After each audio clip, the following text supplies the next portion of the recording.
Because like even if someone says Just like doing a meeting million with me or things. something, Yeah. I can't like get on Teams or anything. Sure.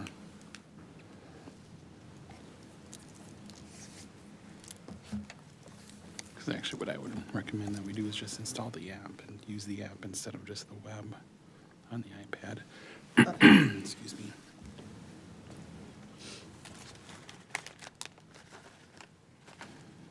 I don't know what happened to Jen.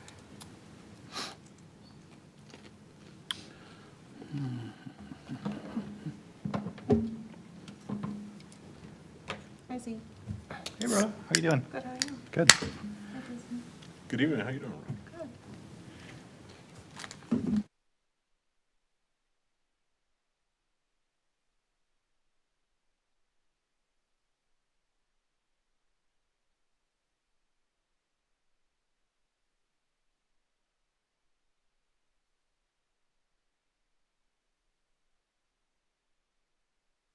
Once all our board colleagues are at the table, we can get started. She's talking about you.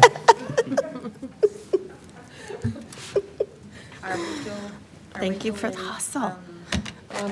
Kaya's family is sick? I don't know. how Yes, Rachel was. yeah, Rachel Just get is my also cardio in. not feeling well, yes. Always causing trouble. I know, dropping like flies. There's so much. Oh, great, thank you. Mine starts. Yeah, they're probably here. Probably read by Obama. Well, welcome everyone to this Hopkins School Board workshop. It is 5:06 PM and we will get started. Our first item on the agenda is a budget update. 'Tis the season to be getting lots of budget updates. So I'd like to invite Director Chapanduka to the table and turn it over to Dr. Mary Perry Reed. Thank you, Chair Andreessen, and good evening to everyone. As we get closer and closer to finalizing the budget process for this school year and distributing our preliminary budget allocations to schools, it has been a very involved process. At the district level, we do meet every 2 weeks to unpack our spending and do some cost analysis and try to figure out what we can make work for this spring. I have mentioned in previous settings that here in the metropolitan area and across the state, many districts are facing a budget shortfall. In the metro area alone, the shortfall amount seems to be exceeding 200 million, and here in Hopkins, we are trying to figure out how to engage in budget efficiencies and reductions in the amount of about 7 million. So it's quite a gigantuous task, and I'm grateful for all of the leaders, including members of our Citizens Financial Advisory Committee, who have been participating in and advising us in this process. And we're trying to create several touch points with the board, so our school board members are well informed, our community is well informed, and there is time to have questions answered and to provide input as we engage in this process. So we wanted to provide another update today. We have not yet arrived at all of the decisions, but we want to provide an update of sort of where we're at a higher level and see if you have questions, board members. So at this time, I'll turn it over to our Director of Business Services and our Assistant Superintendent. And I think you might hear some information that we reviewed during last board meeting with our school board, but we know that different community members and parents weigh in at different times, so we do want to over-communicate, so you might hear some repeat information. And then we also want to provide an update on our exploration around co-locating language immersion programs, which is part of our budget reduction exploration process. So, Toriro? Thank you, Dr. Mary Perry. Good evening, Board Chair, Vice Chair, respective board members. Natalia, can you go to the next slide, please? So I just wanted to start with the timelines. So tonight on the actual regular board meeting, we have a resolution which the board will adopt, and I wanted Assistant Superintendent Dr. Lightfoot to kind of give us some context around what that resolution does in terms of the next steps as we start to go down the timelines of the budget process, and then we can come back to talk about some of the elements which were initially alluded to by the superintendent, Dr. Lightfoot. Certainly. Thank you. Good to be with you all. As you'll note on the consent agenda this evening, you will see the first of the resolutions that we move through when we do our budget process. The first in the series of resolutions is designed to be a transparent communication, which is a directive from the board directing the administration to move forward with the analysis of budget reductions, eventually culminating in the final budget that you do approve. This resolution is the first resolution on the consent agenda that really directs the administration to continue the work of looking at any program reductions, analyzing the enrollment that we're starting to see, using that information to look at what we anticipate for anticipated revenue, looking at are there ways as we adapt program through student registrations, other components within our programming delivery, and we consider how we can do that work, continue to do that work, communicate with you. And then as you're aware, what comes to you in April then are some of the preliminary budget components that we're looking at with the approval of that work. In essence, then, what that does is if there are any necessary staffing reductions, that then becomes the next step in that process. And then we finalize that staffing resolution work in May, and then the budget work in June. So as kind of the first step this evening, you will note that on the consent agenda, and happy to address any specific questions that may be related to those or other elements on the timeline that may need to be expanded upon as well. Does that help? Yeah, that's very helpful. Thank you. I'll pose, are there any questions from the board around the resolution?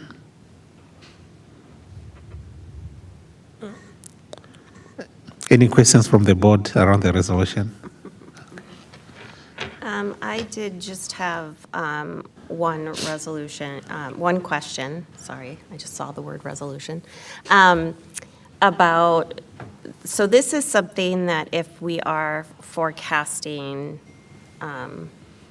that there need to be some efficiencies found in our budget, that is something that we need to do as a school board in order to explore what reductions might be made, correct?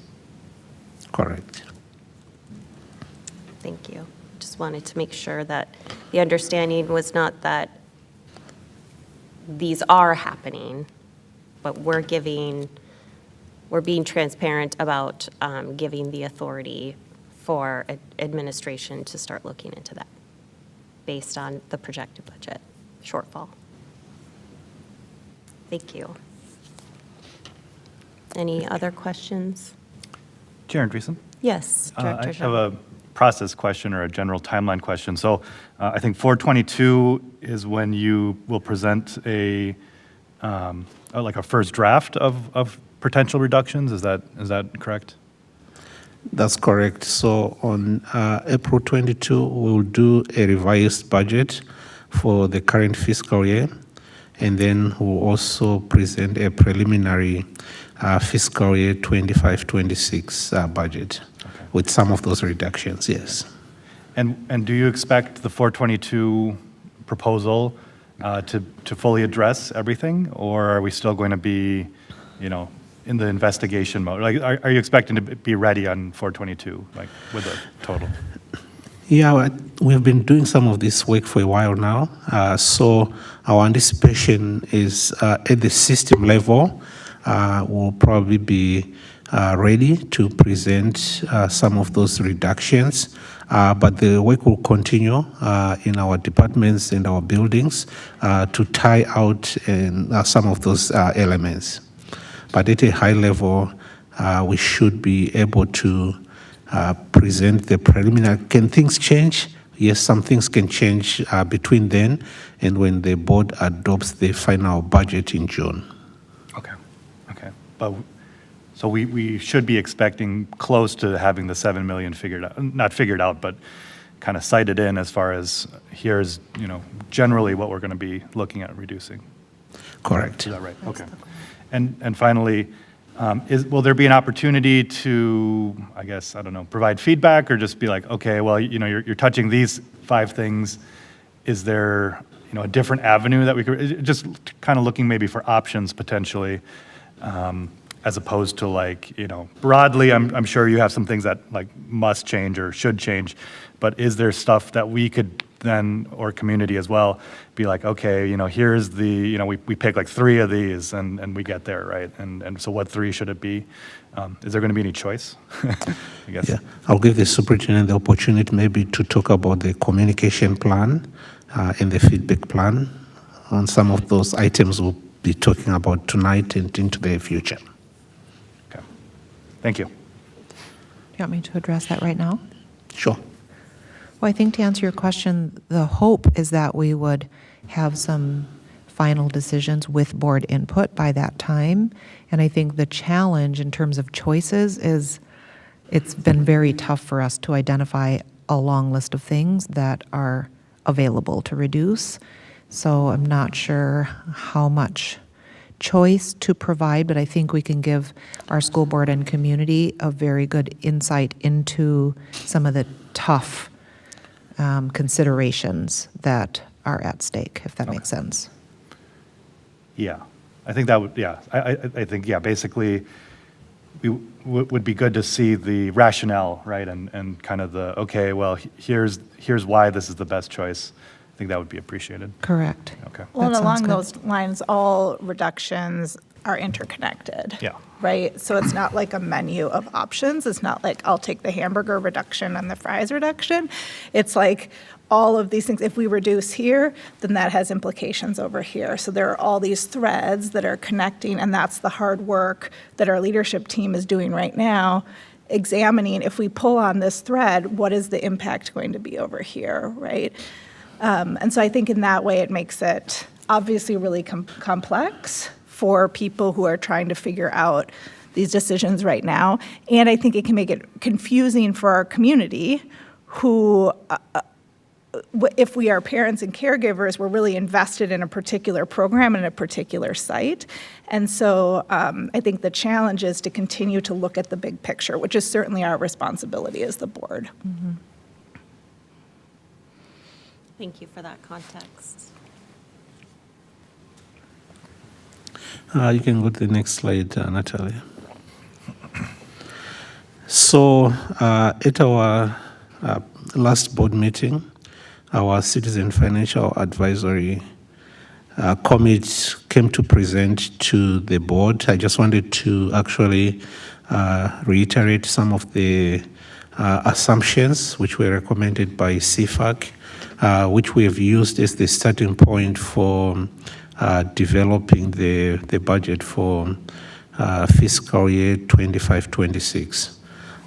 One of those assumptions was around our revenue projections, and we are projecting our revenue at 2% based on current information we have. I know there was language in the previous legislative approvals around inflationary increases between 2 and 3% beyond fiscal year 25-26. So we are projecting something around the 2%. If things change, which I am not anticipating based on what we are hearing from the legislative conversations, we don't anticipating any significant changes to revenue projections and inflationary increases. We also have been looking at our enrollment projections. We are trying to be very creative in terms of some of the shifts we are seeing with enrollment. But from a budgetary standpoint, we are projecting flat increases in FY26. We have studied this information over time. When we do the actual budget and project the enrollment, which drives how we allocate resources, and some of the actual numbers we really start to see as students register for classes. And if we over project, then we go over our budget. If we under project, then we end up with class sizes which are not sustainable. So we try to be very pristine in terms of where we see the numbers stand between different activities and migrations which happen through the process when we do the planning to when we start to see the actual students coming in, so that we minimize the risk of having to make significant structural shifts before the beginning of the school year. And as we'll see, we've used different methodologies over time in trying to capture some of those nuances we don't really know. When we are planning significantly way before we actually see the actual action happening in our buildings and systems. We've also factored in, based on conversations which are going on with our negotiating partners, our labor bargaining groups, and based on the trends we've seen in the last negotiation cycle and what we are actually seeing going into the future, not just at Hopkins, but across the metro. So we've projected a 4% cost of living adjustment increase for labor negotiations across the different unions we work with. We also factored in a 42% fringe benefit increase, which didn't shift from what we had projected for benefits for this year. But we also, again, have Dr. Lightfoot speak to that around what we are hearing from what the market is responding to in terms of some of the fringe benefits we apply for employees' total compensation. As we've spoken in the previous sessions, there is some significant increases we've seen with our transportation.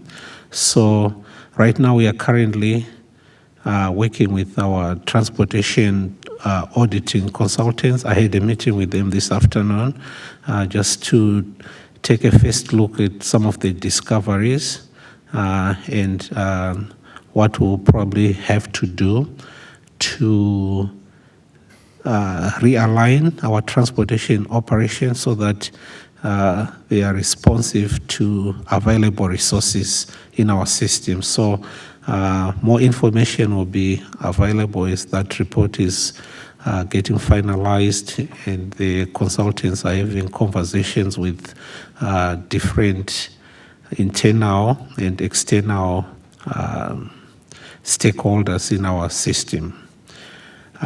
So based on all these elements, a consumer price index on our purchase services, utilities, supplies of 3%. If you factor in all these elements, that's where we are seeing that gap of about close to $7 million, which we have been working to identify some of the changes we need to make so that we don't end up impacting class size, impacting the quality service of programs. Some things will change. We'll have to shift certain practices so that we are able to at least structurally balance our budget between our revenues and expenditures. Can you go to the next slide, Natalia? So the next slide just outlines some of the processes we've been implementing over a number of months now, starting at the beginning of the school year. We knew that fiscal year 25-26 was going to be a challenging year since we had transferred some funds for fiscal year 24-25 from fund balance into operations. We have been meeting with principals and other district leaders, as mentioned previously by the superintendent, on a bi-weekly to get feedback, brainstorm on ideas, run those ideas with our building leadership teams and other internal customers of the system. We have also at Cabinet been analyzing our departmental budgets, comparing those to other surrounding school districts. We have brought some of that information back to leadership, and we are starting to gather feedback on some of the structural changes we may need to make at the department level. The transportation, like I said, transportation audit is ongoing. I have some preliminary information. Our goal is to make some reductions in transportation. We have seen a huge spike in our transportation costs, so that's one of the areas where we'll have to make some tough choices and decisions here, but at the same time weigh on what impact that does have to the community and to our programs. The superintendent will talk around the work which has been done with our TeamWorks partners around the immersion programs, and we've been also costing some of the programs here, and as we go through the work, identifying the pros and the cons, some of the challenges, some of the ideas are long-term, so the work will probably have to start now, but that work might take multiple years for us to be able to realize the desired results. We've also been working closely, realigning our predictable staffing model so that it is responsive to what we are seeing in our buildings. We've had some exercises with principals so that we can understand certain elements within the predictable staffing model we may need to standardize, or we may need to create opportunities of maybe sharing resources so that we can minimize the impact on programs, program quality, as well as class sizes. Can you go to the next slide? So the next slide just documents some of the items we've looked at, which may have maybe less impact, which we can quickly operationalize and be able to make some realizations. So one of the decisions we made about 2 years ago was to create a budget for safety.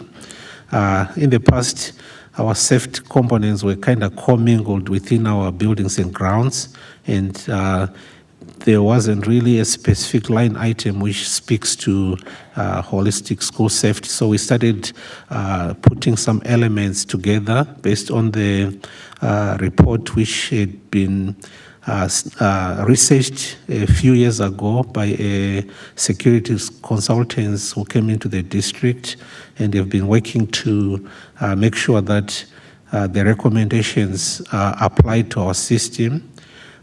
We also receive some revenue from the staff. It's restricted revenue for safe schools.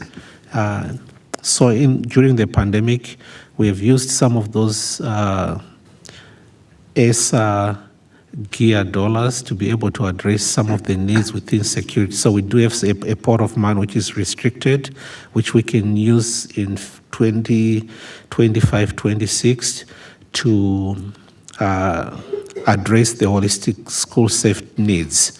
And that kind of frees up the dollars which we have been setting aside in the general fund to address some of the needs in school safety. So those dollars will be able to at least alleviate some of the pressure we are seeing within the general fund. Transportation, like I said, we are in the process of finalizing on the transportation audit, and a report will be brought back to leadership and to the board. They've looked at our board policies, identified trends, compared some of those trends to surrounding school districts. One of the things I realized based on the information which has just been shared with me and the transportation team at this point in time is we are working as efficiently as we can with our routing based on the programs being served. So we'll have to look at maybe shifting certain practices so that we are able to create some efficiencies around turnaround times for transportation. We'll have to again go back and relook at our bail times and what that might look for on average, the district spends about $100,000 for each bus. So we have about 55 buses, which are regular buses or the big buses.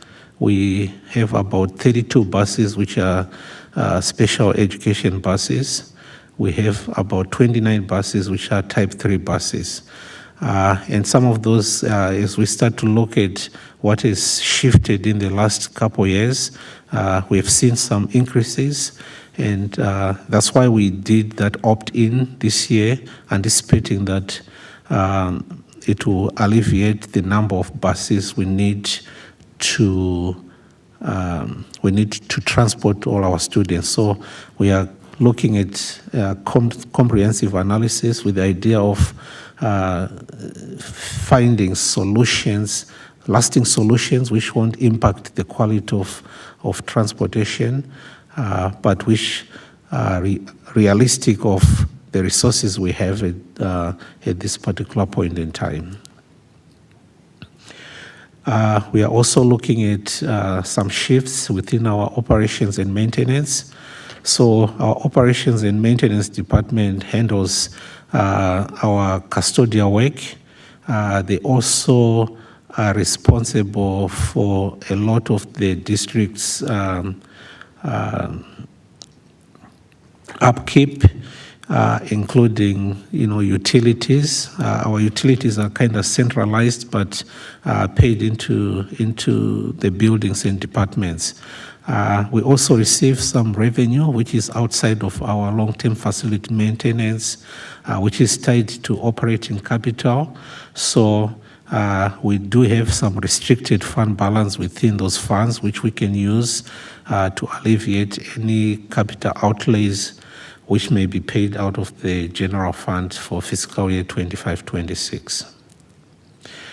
The next set of reductions, and I will have Dr. Lightfoot to speak to that. One of them is around substitute reconfiguration, targeted staffing, the coaching model. I don't know if you want to touch on that. Sure. Substitute reconfiguration. Part of what we're looking at is neighboring districts have made some moves, especially at the high school level, to look at, right now, generally, we look at a one-to-one replacement. If a teacher is out, we have a substitute come in and cover for that day. If we start to think about some of the large space usage elements and more of our ability to bring some of that material online through Canvas, if there is an absence, and how we can staff that space more broadly with supervision for the space and any instructional delivery being more pushed toward an online element through Canvas, that is really where we're starting to move that substitute reconfiguration, so that we aren't looking at one-to-one sub replacements, most predominantly at our secondary buildings, and then really looking at how we reconfigure the use of our in-building subs, which are less expensive than where we've ended up in our past couple years of using licensed staff members giving up their preparation time, which is inevitably more expensive than looking at different options. So we've been trying to look at how we can reconfigure the usage with that model. Targeted staffing. We have a targeted staffing specific set aside in the budget. That targeted staffing has been used collectively through our staffing group and budgeting and staffing space, so that if we have, what I would say is, just as issues come up throughout the time of the budget determination and the actual start of the school year, that we've utilized those funds on an as-needed basis. Part of what we've been looking at is, through our configuration in the predictive staffing model, can we design some elements which move away from targeted staffing being an additional resource, rather than looking at, can we reconfigure the existing resource? So how do we come away with models that look at, if spaces haven't fully utilized funds, how do we move funds between spaces, rather than going toward a targeted staffing and spacing and spaces using funds that may not be the most efficient practice. So what we've tried to do is reconfigure the way that we're looking at how we address those items that come up throughout the course of that period of time, as well as throughout the course of the year as well. Part of the coaching model that we're looking at is, this is also aligned with our QComp program, with our peer coaches and our instructional coaches, looking at how we put together a comprehensive model that can utilize existing QComp funding, knowing that this is a conversation at the legislature about the continued support of what this might look like beyond 26, 27. At our last session, we had a conversation with our building principals about looking at a revised model, with the idea that we want to continue and refine the work that we do with our coaching for instructional development in the classroom, really as that job-embedded staff development component, and looking at how we can continue that, knowing the research really does support effective coaching as a way to grow and enhance the instructional delivery that we're providing, but looking at how we can do that differently as we project into the future about what that model can look like. And then lastly, with the classroom teacher round down, part of what we've looked at within the predictive staffing model is that if there were, through the allocations based on the enrollment numbers at a specific location, part with our elementary programs is that we had tended to round up. Part of what we're looking at is, can we utilize a hard and fast number, not rounding up, to try and look at, can we then use discretionary dollars in a differentiated way? That's been part of the consideration of what that classroom teacher round down means when we look at how we've allocated. In part, that'll be based, as was mentioned earlier, on the work that we are doing to look at how we can more broadly support classroom FTE, to make sure that we're adhering to the messages that we've heard clearly from our education partners as well as our community about the need to maintain and or consider how we can lower potential class sizes based on our student and family experience. Thank you. So at this level, these are the items we have comprehensively looked. We have also a list of other items we are working on, and I'll give the opportunity to the superintendent to take us to the next item on the reductions we've been exploring, and after that, maybe opportunity for the board for any questions. Thank you. Can you go to the next slide? Thank you, Natalia? Churro. So board members and community, one of the things that we've been exploring is program co-location. And what this means is bringing one program that's currently split across schools together within the same school. So when you think about where we have our language immersion programs housed, we have Juntos and Chinese immersion at the elementary level here at Eisenhower Elementary, and then we have Juntos also at Ella Smith. And there are a couple of driving forces behind our exploration. One is we really want to think about program growth. If we think about the role that enrollment plays in bringing revenue to a school district, then we want to maximize opportunities for students to come into Hopkins. And we do have a strong waiting list with Juntos. And in reviewing all of this data with our partner TeamWorks, what we've discovered and are theorizing is that it will be pretty hard to grow two sections of non-immersion at Ella Smith, so really helping Ella Smith become a strong neighborhood school for our non-immersion students, and growing two sections of Juntos at every grade level within that footprint that presently exists at Ella Smith. So program growth is a really strong element. And so it was some of these things that we began thinking through and decided that we really needed the help of an outside partner to help us dive more deeply into the complex data surrounding this. So we are working with TeamWorks. It's a strategic planning organization that is partnering with a number of other districts. They mentioned currently working with, for example, Wayzata Public Schools and the school district in Forest Lake, who's also looking at program location with their immersion programming, ironically. So they've been a great partner for us, and since January 23rd, which was our first meeting, we have held 8 3-hour meetings with a group of individuals that we're calling the design team. And the reason we're calling that the design team is that based on all of the data, that's housing, demographic data, enrollment per school, race, socioeconomic, students who are qualifying for special education services. Did I mention housing data? So all of the data that you can think about, we give that data to TeamWorks, and we also give them our school maps, and then they help us identify some potentially viable scenarios around program location, co-location, and then also helping us predict what impacts might be made with boundaries. So we have had several meetings with TeamWorks, and then we've also held 2 larger meetings that we call input team meetings right here in this large space.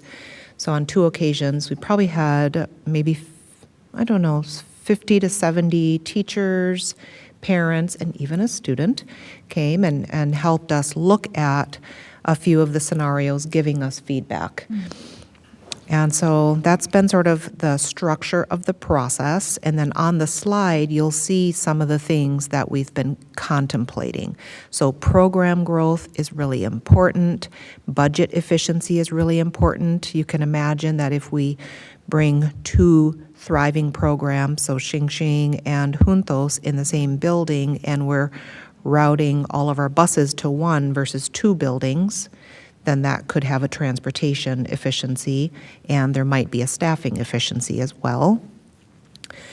And I think that on the slide, you'll also see something about a balanced middle school. So we're not just exploring what co-location might look like at the elementary level, we're also exploring what it might look like at the middle school level. So right now, we have Xingxing at West Middle and Juntos at North Middle School.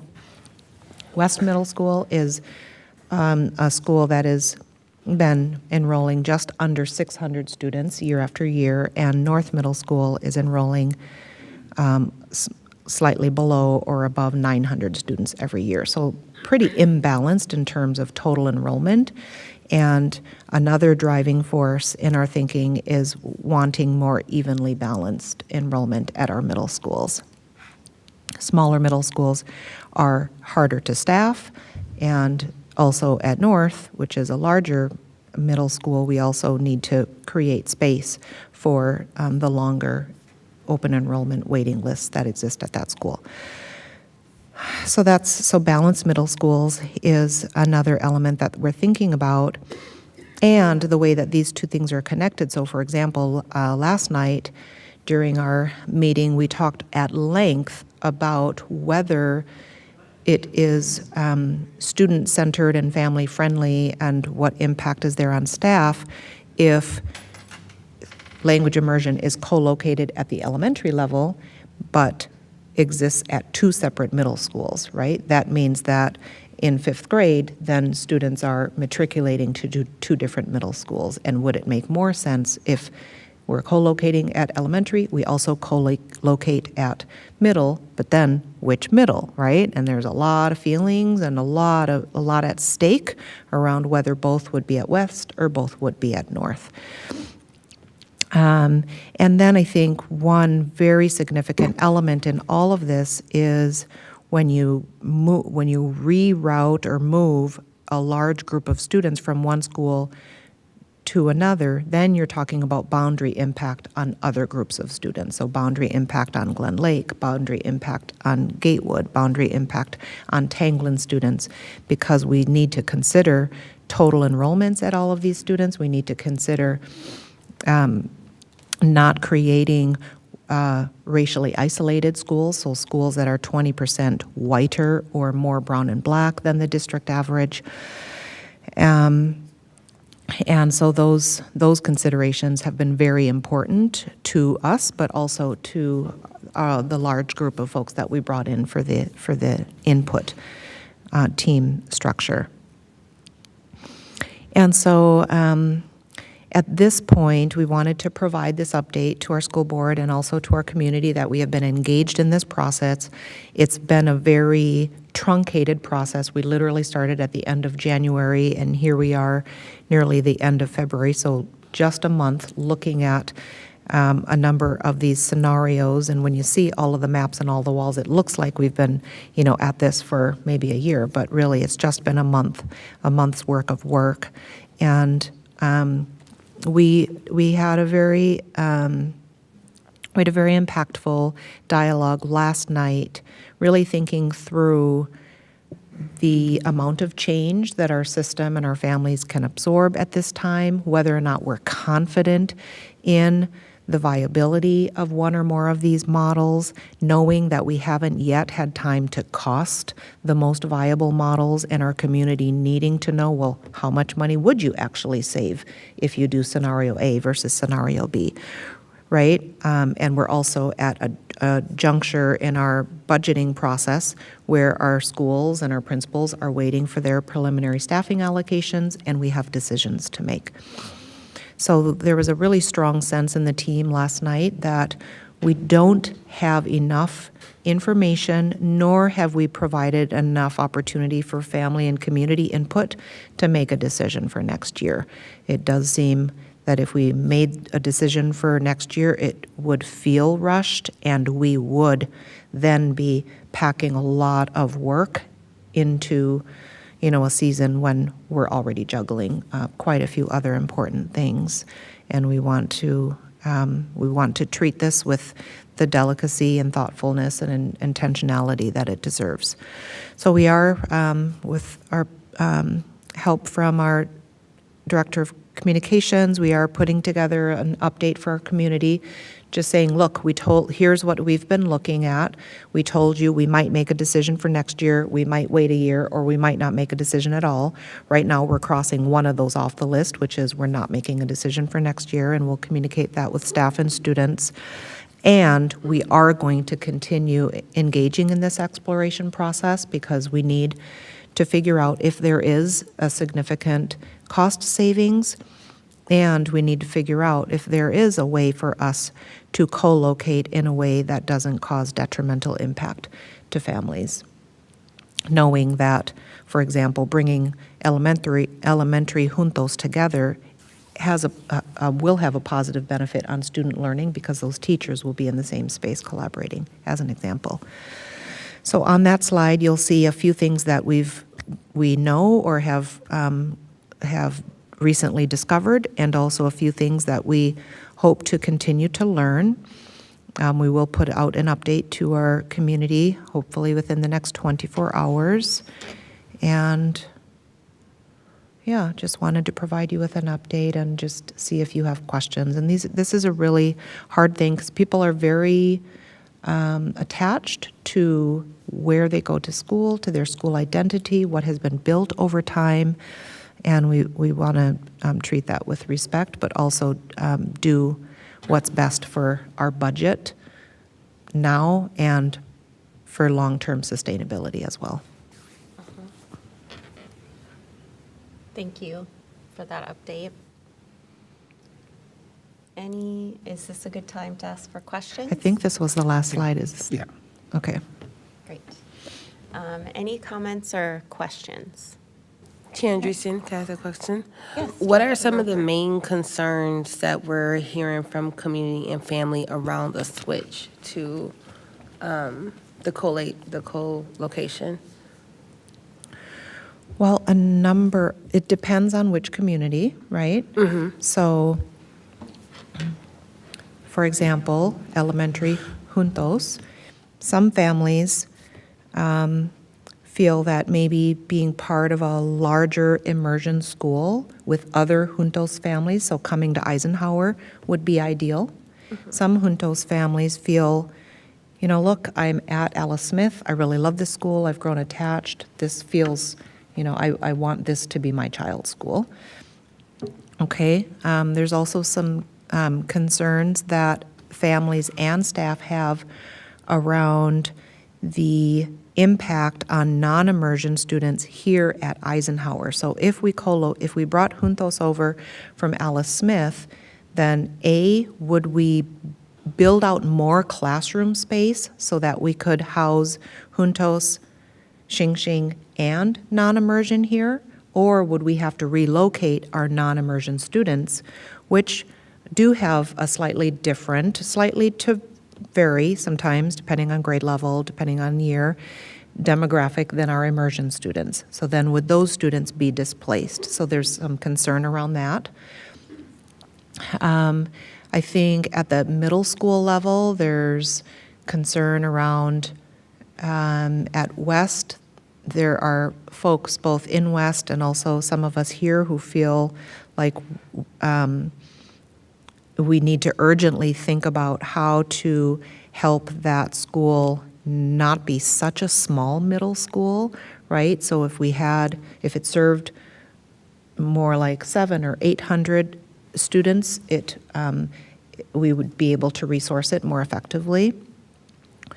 And there was an idea on the table that if both immersion programs were at West, then perhaps we could attract families who live in that Western area because they would maybe attend immersion programming at West.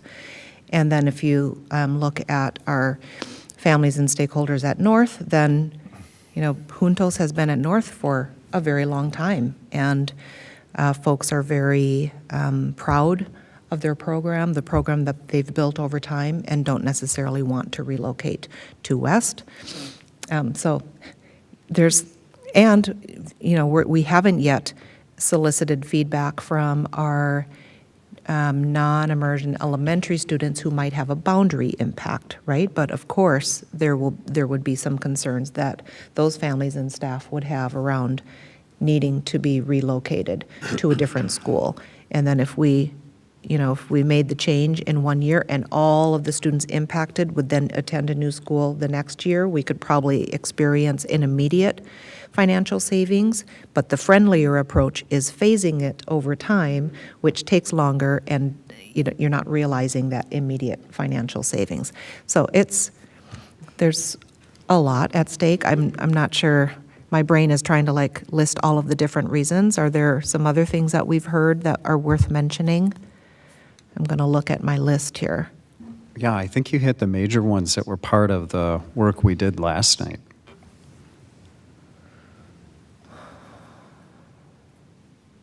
Chair Director Andreessen, Westmoreland? thank Yes. you. So thank you so much, Dr. Mary Perry Reed, for the clarification around the process. There's been a lot of misinformation in the community on social media, making judgments about process and intent that are not accurate. And we are in an environment where, in many ways, public schools are under scrutiny and under attack in some cases. And we have leaders here in Hopkins who are trying to retain high-quality programming that we value and being really, really thoughtful in terms of process, in terms of collecting the data, bringing stakeholders in at appropriate points when we have enough information to share, right? Like for those of us who have done community work for years, there's nothing worse than being brought to the table when there isn't actually something to be shared, right? And that is the opposite of what you all have been doing. You've been really, really thoughtful about it. And I've been really disappointed to see, in some cases, personal attacks against our district leaders who are working really hard to preserve these programs and to do it in a really intentional way. It reminds me of when we were talking about the 6-9 shift, right? There were a lot of really big feelings about that, and that was a really, really long process, a very detailed process. And we had the choice to make as a board at that time to move forward with it for the next year or to delay it for a year. And it sounds like we've kind of come to a similar place, at least that's what the recommendation is going to be from the administration at this point. So we've done this before as a community, and we did it really, really successfully. We don't know yet, obviously, if this is going to be the final decision, right? Because we're not at that point yet. But I have a lot of faith in us as a community that we're going to be able to come together and do this in a really honest and supportive way that keeps the quality of programming and all of the things we care about in Hopkins, equity, sustainable funding for our sites, really at the center of the process. So I appreciate the update tonight. Thank you, Director Westmoreland. Chair Andreessen? Yes, Director Zhao. I have a question. So Juntos at Alice Smith goes to North, and is that because Alice Smith feeds North? Okay. All Juntos goes to North. Oh, all Juntos, okay, okay, got it, okay. And is that, and that's always the way it's been, right? Alice Smith to North, okay, got it. All right. No, not Alice Smith goes to North. Alice Smith goes to West. No, it hasn't always been that way. Oh, okay. But it's always been, I think, that Juntos goes to North. Okay. Where does Alice Smith Community School go? Well, now they go to North, but it used to be that half went to West and half went to North. And I only know this because my kids. Yeah, no, there's like a long archaeology that we need to do sometimes, Yeah. right? Which is, to Director Westmoreland's point, that was another really big shift in the community that people struggled with as well. Yeah. So these things, and our family was impacted by that. But I think that, it is always, in my experience, been a thoughtful process when these changes happen. So I share your trust in the administration and community to do it well. Did you have something you wanted to add?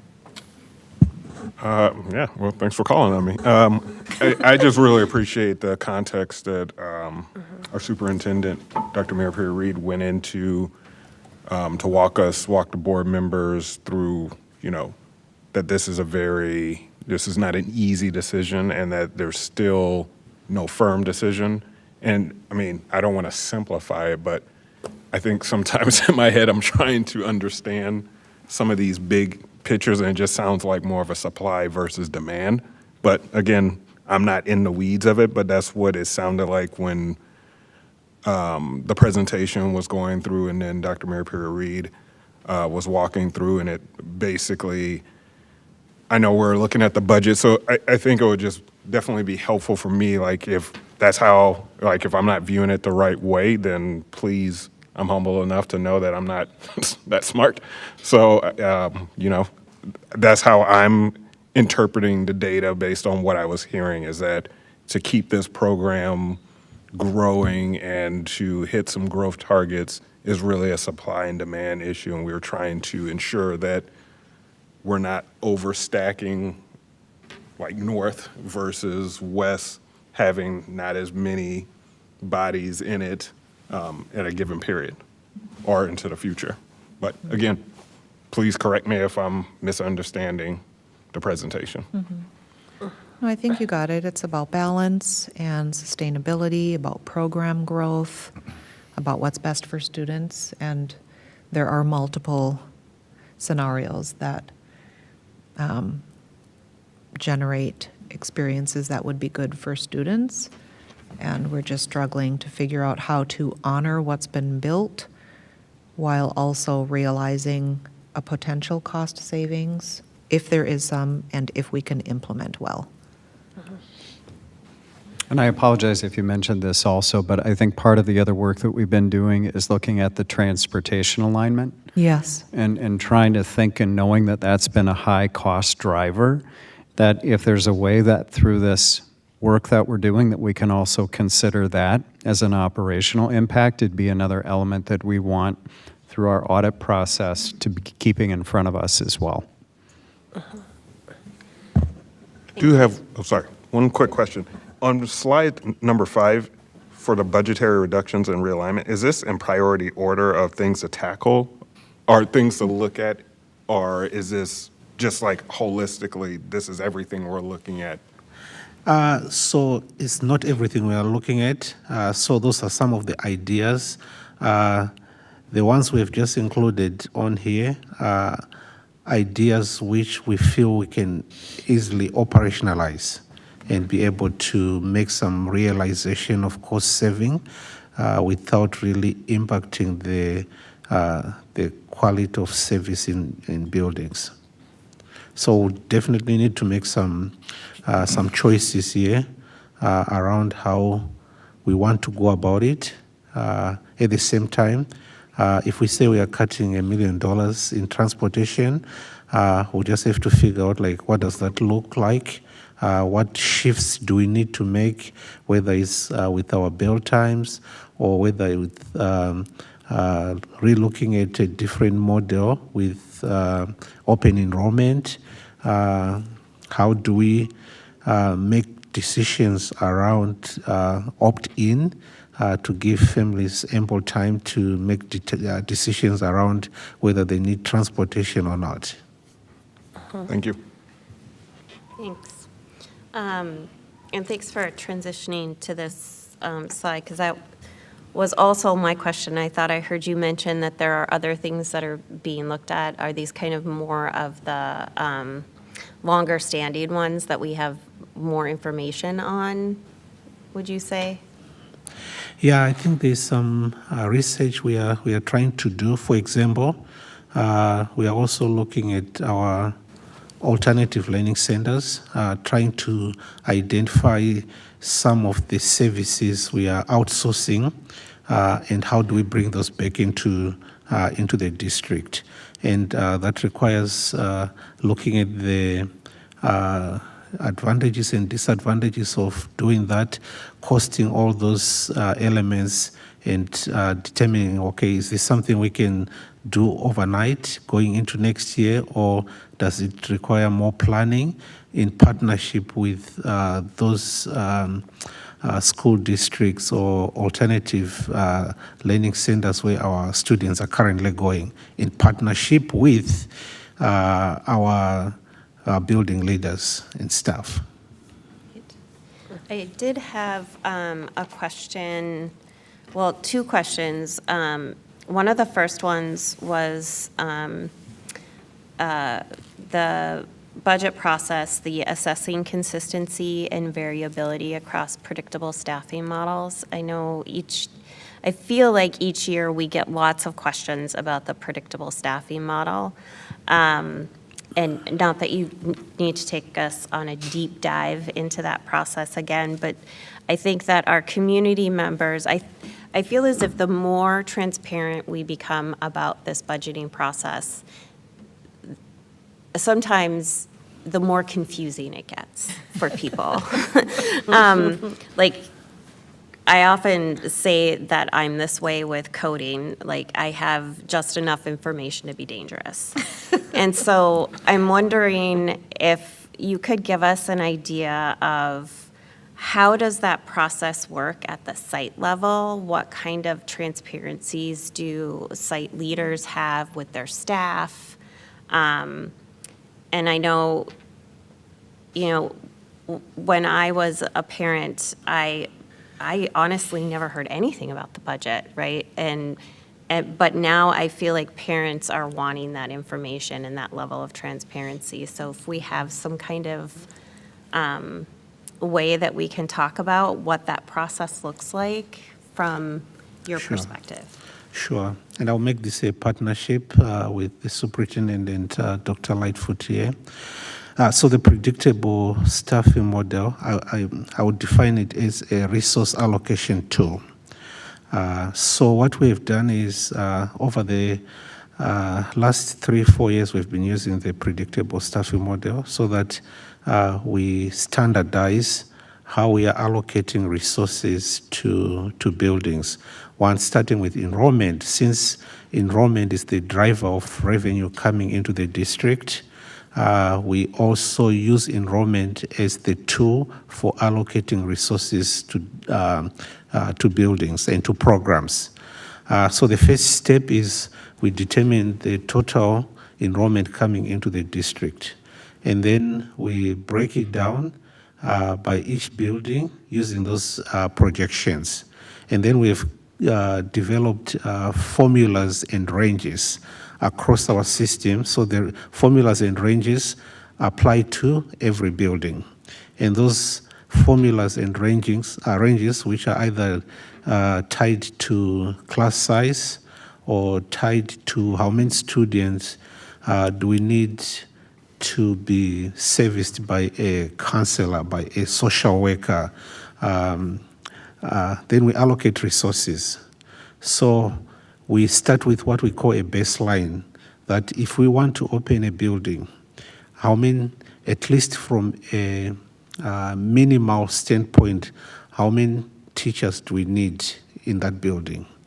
And then from there, using either class size range by each grade or using a range for different programs and services in the district. So we allocate our base allocation. And then after we've allocated those base allocation, after we've determined any programs which are not driven by enrollment, we take any remaining dollars, we divide those by the total number of students in our district. And each student gets a specific dollar amount, which we now allocate based by enrollment into the building. We take those dollars and give them to the building leaders. And then, based on the priorities in their building, they make determination on, well, do we need to reduce class size further? Okay, I'm going to allocate this specific dollar amount to reduce class size in my different grades? Do I need to start a different program which has not been funded at the district level? I'm going to use an allocation based on the feedback they are getting from buildings. What we've not done is when we allocate, so for example, a building, we say, okay, the building has enrollment for 440 students at an elementary level, and using the class size range, that building as a base allocation get, for example, 16 FTEs for teachers. It is at the discretion of the building to either make a determination of, okay, do I use all the 16 teachers as allocated by the district to put into my different classrooms? Or do I add another 5 more teachers using my discretionary dollars to reduce my class sizes?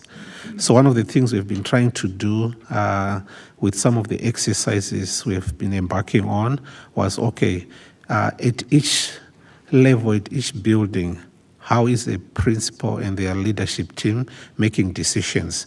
Are they taking all those resources we've allocated them and prioritize them into class sizes, or are they prioritizing them into other different needs?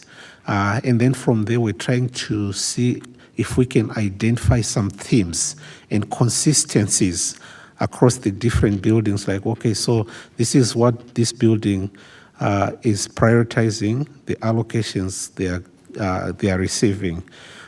Then from there, we can make some determination across our system in terms of, like, okay, do we say first and foremost what we need to address is class size, or what we need to address is maybe relooking at the curriculum and investing some of those dollars into creating a standardized curriculum across our system. I mean, those are just some examples I'm just giving. And then from that perspective, we can share consistency across how buildings are using their resources, and then maybe identify some of the lessons which we can share and try to strengthen how buildings are making decisions around the resources which have been allocated to them. What we've not done is to say, okay, building, I'm giving you 16 teachers.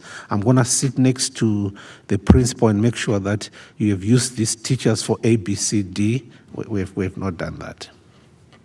I don't know if there's anything else, Superintendent and Dr. Lightfoot, you may want to add to that.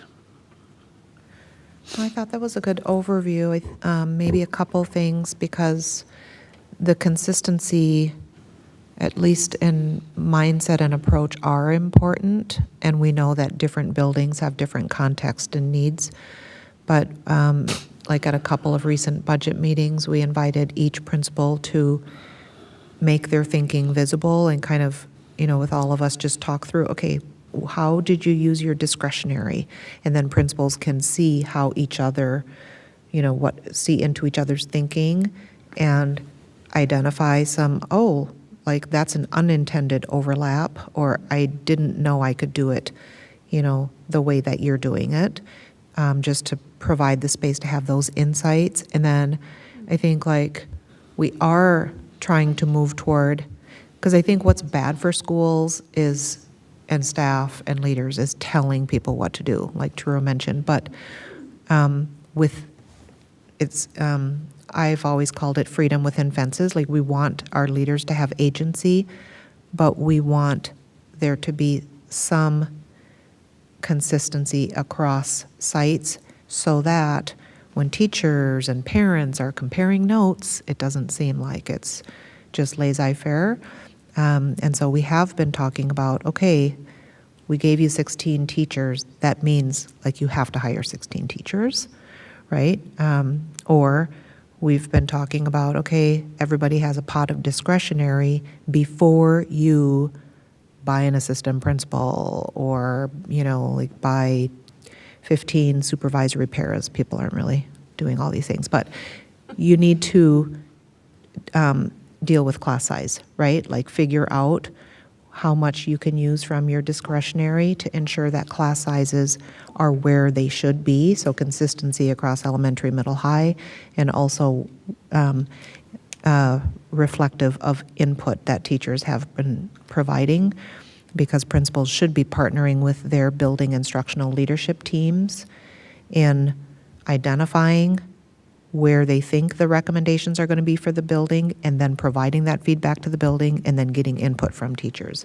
So there really should be an inclusive process that, doesn't go so far as providing so much detailed information that suddenly people in various positions feel like they have to somehow compete for that scarce resource. We don't want that. So I hope that kind of gives you a sense of how we're thinking through this. Yeah, thank you. It does. And then I just had a quick clarifying question, because we are going to be voting on that resolution for reductions in the consent agenda today. And I was wondering, it does mention, I guess it does say May. But I'm still, I guess I'll still look for the clarification that it says there is a reduction in student enrollment in certain departments and grade levels. And in this presentation, it said that enrollment is projected to be stable. So just wondering if, just a little clarifying around that. Absolutely, happy to address that. If you think about different enrollment fluctuations, the district can be flat, but different buildings can ebb and flow. Some might be larger, some might be less. And if you think even more specifically about programs at the secondary level, we may need to decrease staff at one building because the enrollment isn't as large, but we may need to increase in another space and do different kinds of shifts. It's also dependent on registrations and numbers of registrations where we may not have had as high a level of interest. So ultimately, when it comes to us adjusting with 80% of our total resource being in people, salaries and benefits, as you all know, it creates those lists in April that we bring before you that say, yep, we've tried to keep this as far away from the classroom as we can, and we still may have some adjustments that we have to make for various reasons related to specific positions. Thank you. Does that help? Appreciate that. Yes, thank you. Well, keeping an eye on time, we still have another agenda item. I'm wondering, are there any other questions or comments? Chair Andreessen, Yes, I have Director three, but I Westmoreland. think they're going to be fast. Okay. Okay, so watch me go. So, Timing you. for the re-envisioning around how we use subs and allocate subs, I'm imagining that this would be for a situation where we have people out for 1 or 2 days. This would not be a long-term sub situation having Correct. Oh, delivery. absolutely. Okay. Yeah, I'm glad you mentioned that. These are on short call, usually last minute notice that are very hard to fill. Not if we have someone, say, on an FMLA leave or some other component where we're seeing a significant period of time passing. Absolutely. Excellent. Thank you. Quick question about the school safety funding. So has that all been funded through ESSER dollars up until this point? It has been a combination. So if certain security or safety needs to be met in the district, what we have done in the past is if they fit within the long-term facility maintenance, we have included those within the long-term facility maintenance. What has kind of been lacking over time is for those safety needs which don't fit within, for example, LTFM. That's why it is taken us longer to address some of the recommendations within the ROSEN. So When we received some of the ESSA dollars, we did leverage some of those dollars to address some of the immediate needs, and then determined that we need to have a long-term solution because safety and security is critical and important to the operations of the district. And that's why we started to set aside a line item in the budget. What we are anticipating, since we are tapping into our restricted fund balance, what we are anticipating is we put the infrastructures, we'll be able to leverage the safe school restricted funds to be able to sustain the holistic school safety budget into the future. Perfect. That's what I was driving at, was sustainability. So it sounds like even though this is coming under the reduction category, what we're really doing is creating a more sustainable funding model for that important work. True. Okay, thank you. And then the coaching piece, I'm seeking to more fully understand how QComp pays for that. Yeah, part of it. Okay, Because we have models that are, yes, for our peer coaches, which are part of the QComp, and then we also have additional instructional coaching that goes beyond that QComp element. Okay. And part of the visioning work that's being done, and others can speak to this more fully, I'm just giving you the big, global picture right now.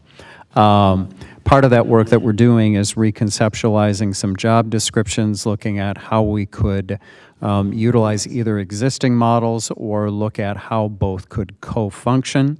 And part of that is still a little bit in fluctuation, dependent, as I mentioned, on the legislature and seeing if we still have that funding beyond 26, 27. But there is some visioning work that's been ongoing throughout the course of this year to kind of look at, are there overlaps with those positions? Are there ways in which those positions can be designed to be, there again, sustainable into the future should that QComp funding go away?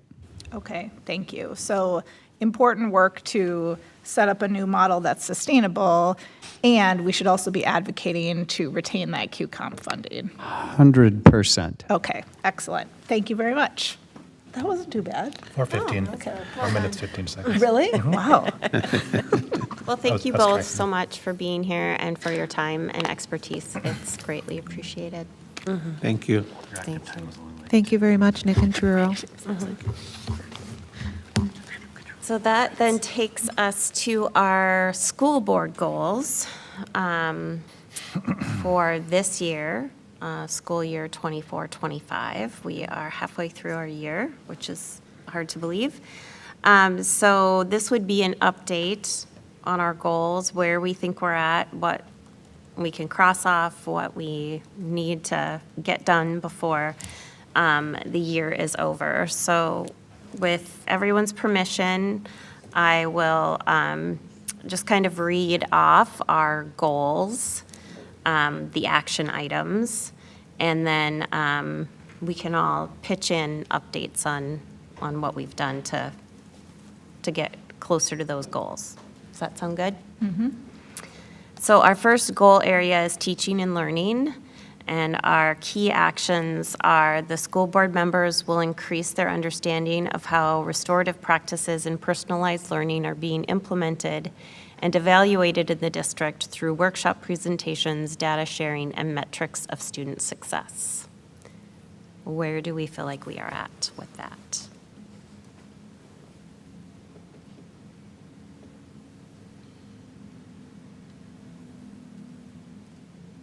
We are at 0 with that, is my.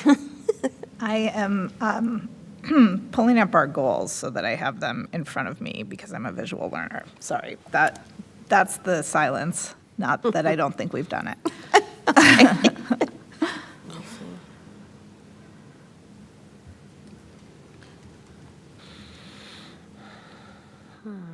think one of the things that we've made improvements in this area is doing more data deep dives, or at least talking about the data more in a concerted effort kind of way.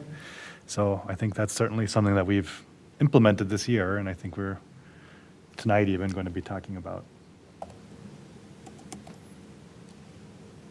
Yes, I agree.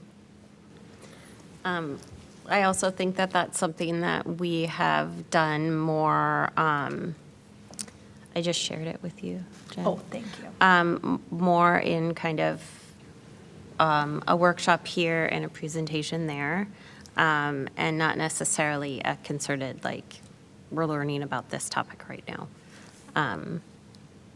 Are we feeling like, I think that we all agree this is kind of an ongoing piece, but that we are making progress. Great. So then the next one is that school board members will learn about best next practices in innovative, equitable, and anti-racist educational practices locally and nationally, and how we can specifically apply these in Hopkins. And awareness of community needs is essential to be proactive instead of reactive. So I think as board members, we've consulted with national groups and really sought to bring resources from outside the district to the table. So I know Director Roper can speak to that because she's done extensive work with some national groups and local groups too. I continue to serve on the national leadership team for local progress for the school board cohort. Certainly a focus there is innovative, equitable, and anti-racist equitable educational practices. And I'm going to toss it over to Director Roper because she's done a lot of work in this area. Well, thank you, Director Westmoreland. I appreciate that. Yes, I do. I have done a lot of work and still do a lot of work in that space. Just being connected to different groups in the community, serving on several different advisory boards, and being a part of the national cohort for school board members. I'm constantly finding ways to learn and to implement.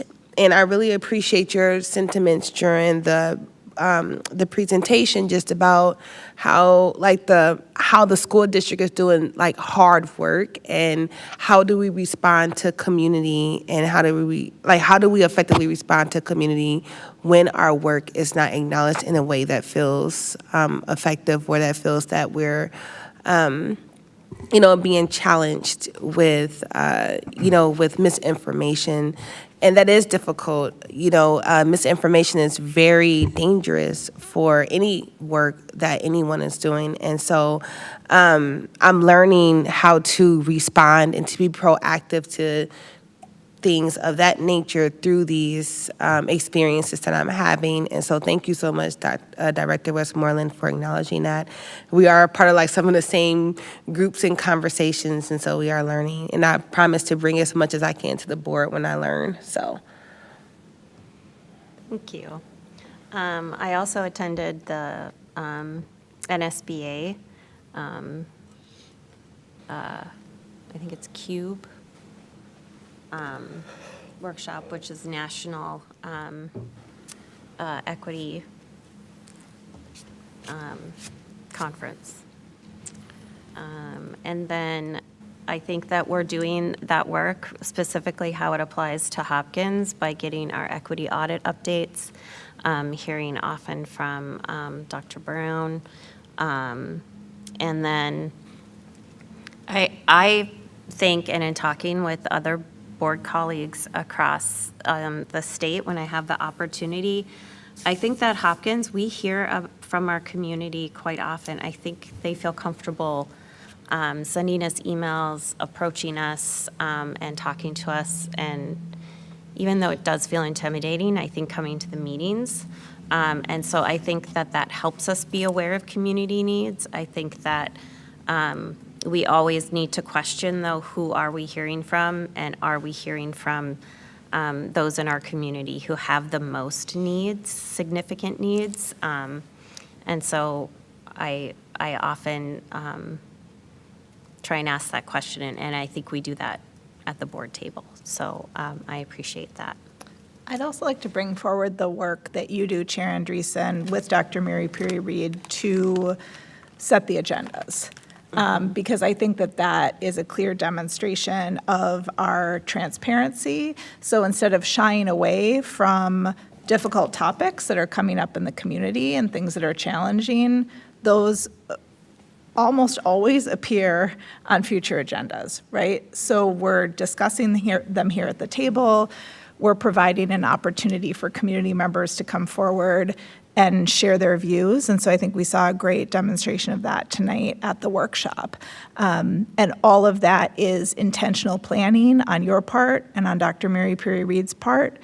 And I appreciate how you take input from us as board members about what we're hearing in the community and what might need to be addressed at upcoming workshops or meetings. Thank you. Appreciate that. Ditto. I would say that too. Thank you for taking all of my random phone calls. And now we move on because I'm growing uncomfortable. Okay. Anyone have any other input? So then the next one is school board members will share their learning with the community during workshops and board member reports.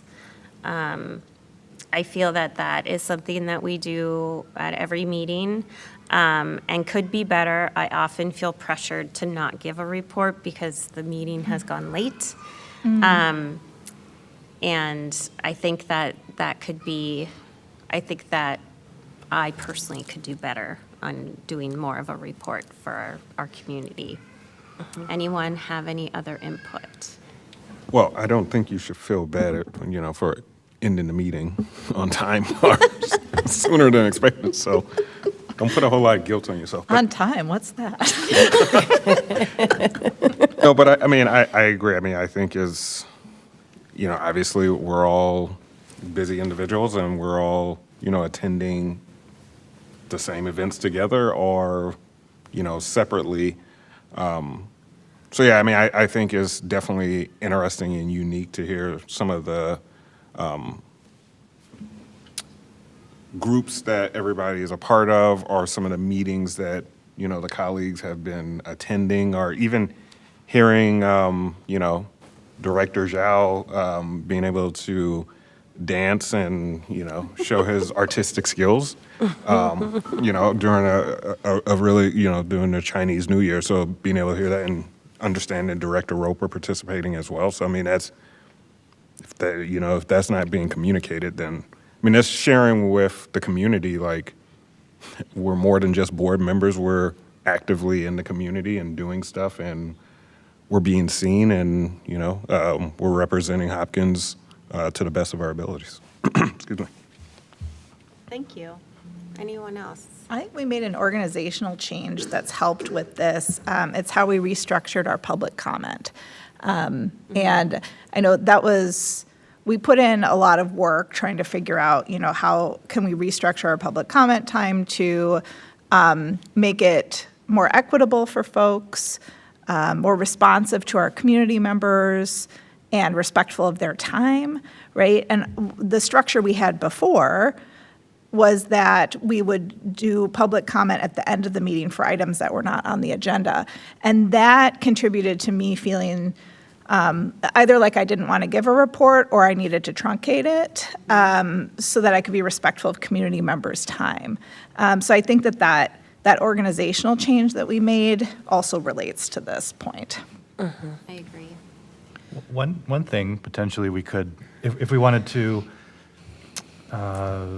improve this, right, is to maybe on a lighter day, right, like where we don't have like a wall-to-wall agenda, but maybe, after the superintendent's report, if somebody feels like they have like a meatier item, like they want to maybe do some graphics and spend like 5 minutes to kind of do a deep dive into something, right? Like maybe electric school buses, or maybe, the safety work that we're doing with Minnetonka Police, or whatever, right? That maybe we would have, some time carved out with your approval and working with you, of course, to carve out that time and kind of just give more of an in-depth report. And then it's less of a, I did this thing, and that thing, and, it was great. But really talk about like kind of the meaty part of it. That might be something interesting to consider. That might be actually a good feature maybe for our workshops. Like having, having 15, 20 minutes carved out for a lengthier discussion around something that we feel is timely and relevant and maybe something that board members don't know a lot about. I really like that suggestion. Me too. That's a good one.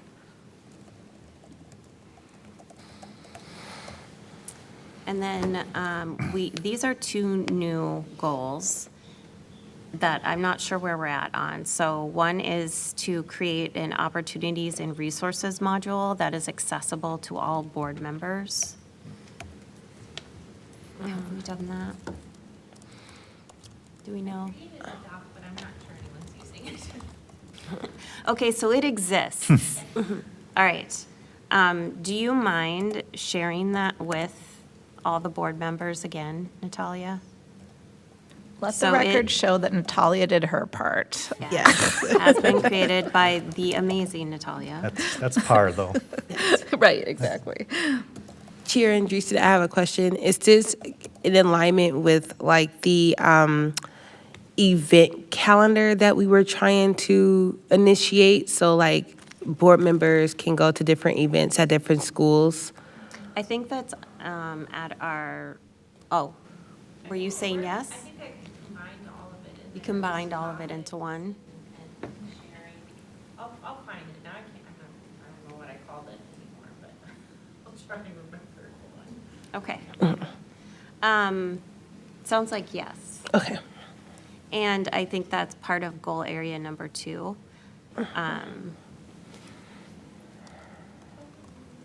So it's been created, we just need to use it. Great.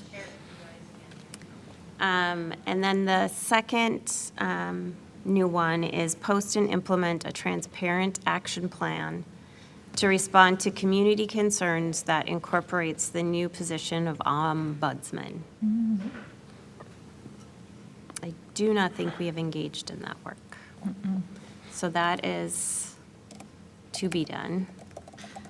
I'm wondering if that could be assigned to a committee Yeah. of the board, and I'm trying to figure out what the most appropriate. Well, what I was thinking is maybe I could send out an email and people who feel very passionate about this could volunteer to be part of like a subgroup that would work on this specifically. Sure. And did you have?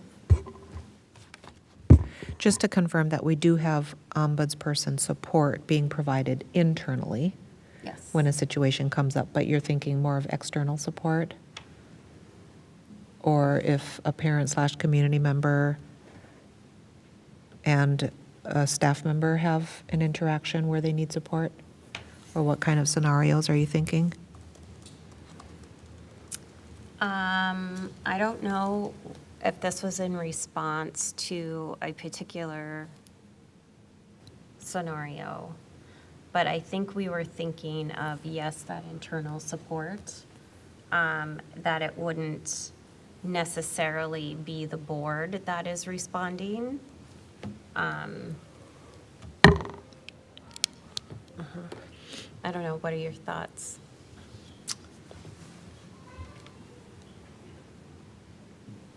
Well, this think- could be part of the work that the ad hoc group does in collaboration with our ombudsperson, to figure out like what would the appropriate action be?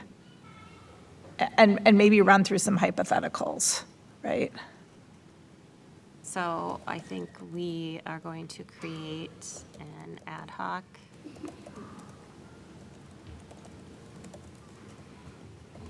Does that feel okay with you? I think it'd be helpful to understand the problem we're trying to solve, or what is the current unmet need that we're thinking about? Well, I think that where this came from is that sometimes we get a response that the board is not responding to community input. We do a lot of like sitting and listening and not responding. And to have it be a less formal way of interacting with the board as opposed to having a big community conversation, community engagement session, which is another way we interact with the community.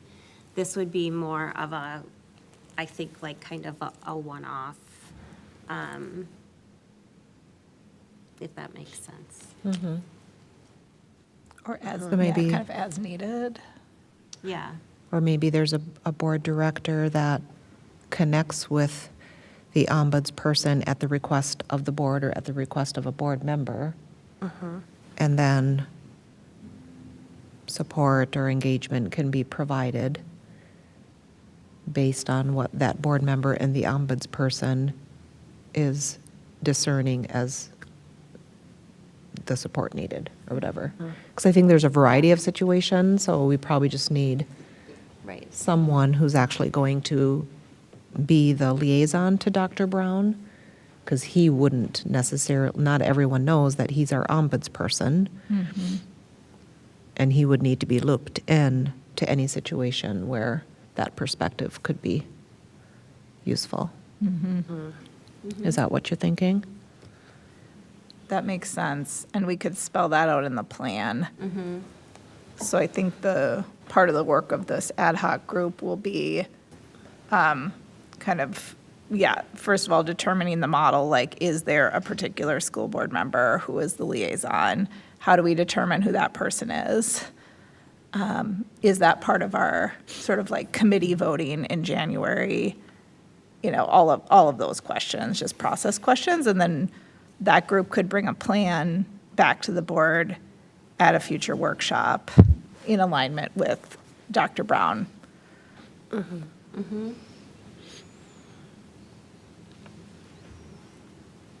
That sounds good. Okay.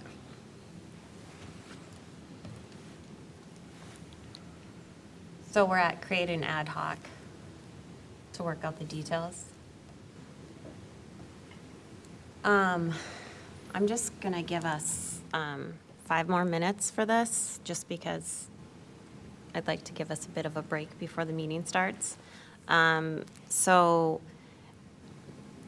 the next one is school district and culture.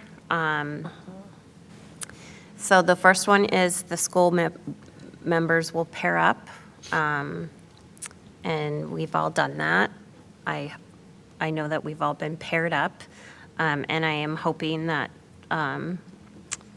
those pairs are participating in events and engage with scholars, staff, and leaders. And school board members will be present at district events when possible. I think that I see lots of us around at district events, but always know that that is a goal of ours. School board members will hold engagement sessions, which we've done, is it just one this year on the budget? So I think we want to continue to look for engagement sessions.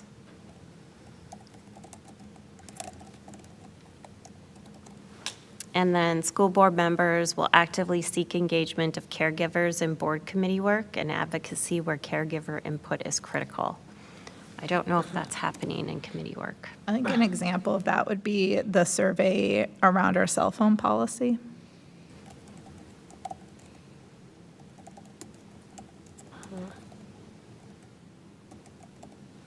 Great. And CFAC. I will say that was just done recently at our event that we just held on Thursday, the Black History Networking Night. Great. And then school board members will collaborate with student board representatives, and they'll be on committees. I think that that is a robust part of our work. How do you feel, Director Westmoreland? Yes, I feel good about that. Good. Everything you do is robust. Fiscal transparency, school board members will partner with superintendent and director of business services to hold budget education. We've done one. No, we did two. Truro did another one for us on local funding.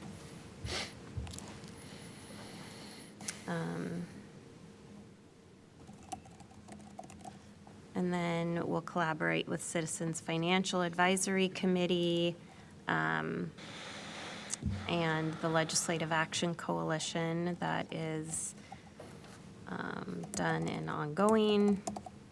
And then school district information will be communicated in an accessible way. I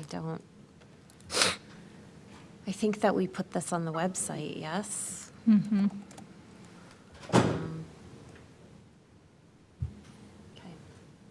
And then lots of newsletters.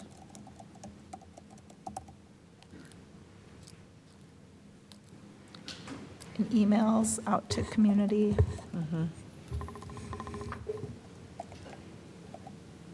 Yep. Great.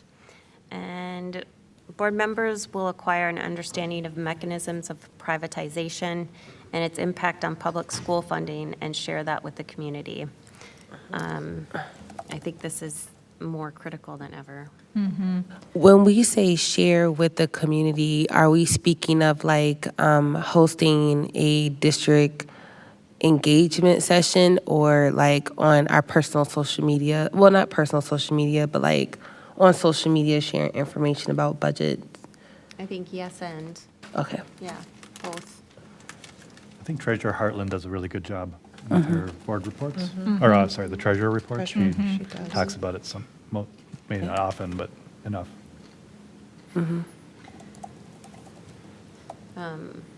Yes.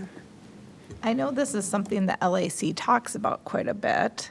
I'm wondering if there is the possibility of doing perhaps a video explainer for the community. We did that at one point with students working in conjunction with the Legislative Action Coalition to talk about key issues of the legislature. I think the videos are always really engaging for people.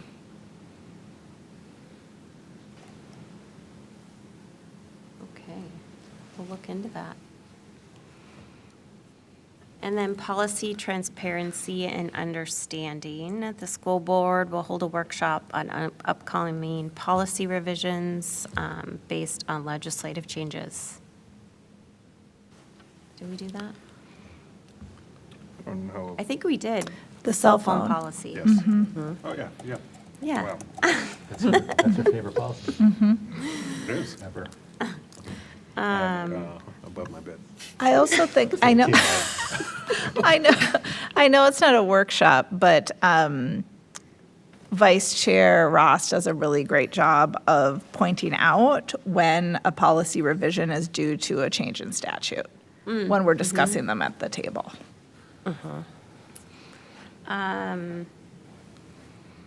So we also have that we will hold policy education and engagement sessions in an accessible manner with community members on new and revised policies. I don't know if we've done that. Technically, we sent an email, like, we wanted to understand what is the best way for constituents to digest this new policy, and the newsletter was kind of communicated as like, that's the best forum, because people read that Oh, as perfect. the best. So that, I So- can confirm it went out. The, So I want to say thank you to whoever on the administration sent it out. in the royal report, Yeah, so, what is it? I can't remember the lady's name who sends out, kind of like the compilation of all the, like, reports that go to the elementary all the way up to the high school, the newsletters. There you go. Oh, We receive them every Monday, and she sends it out, and it shows, like, it did show in every single, everybody, including Virtual EDU, received that newsletter about the cell phone policy. oh, okay. I need to get on that list. I don't think I'm on there. Oh, Okay. you don't get that Monday morning email? I don't think so. Gosh, let me look into that. And then the last one, Policy and Monitoring Committee will gather and respond to student voice through student board representation and student surveys. I believe that is ongoing work. Yes. Ongoing work, and unfortunately, some of our school board reps are not here, but they do an excellent job being a voice and being sounding boards for us to be able to understand from a student perspective. Great. Yeah. Thank you for that work. I know it is huge this year with the cell phone, which we'll be talking about later. Chair Andreessen, can I ask a really quick question? Yeah. For transparency and us communicating, is there a way that we can get like a coordinated like content or social media like message that we all like if we're gonna post it on social media, could we have something that like that's coordinated? So like From the I won't district? yeah, like so I won't Yeah. post something different than like Be something that maybe talk with Rhoda about with Jolene. Would that Okay. be appropriate? okay. Great. So I just wanted to make a quick statement, and then we can go on a little break. I had officers meeting with MSBA last week, and it was reiterated to me that it's not just our policy that board members receive training through MSBA, but it is state statute. And if board members who are on this board have not done it, and we are in that position, we are in noncompliance with state statute. So I want to reiterate that everyone on this board needs to receive the training, phase 1 and 2, at minimum at MSBA, and I highly recommend 3 and 4 as well. They're excellent. So that is one of my learnings that I wanted to share with you all. And I'm also supposed to gavel. So, workshop adjourned.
Okay, well, hello, everyone. It is 7 p.m. and welcome. Thank you for being here with us tonight. We're all going to come down to the end of the board table so that we can be closer to you because we are doing our favorite part of our board meetings, which is student and program recognition.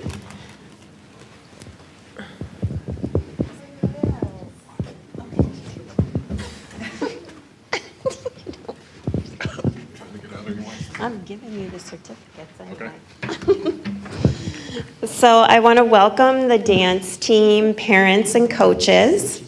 Today we celebrate the remarkable achievements of our dance team, which recently competed at state.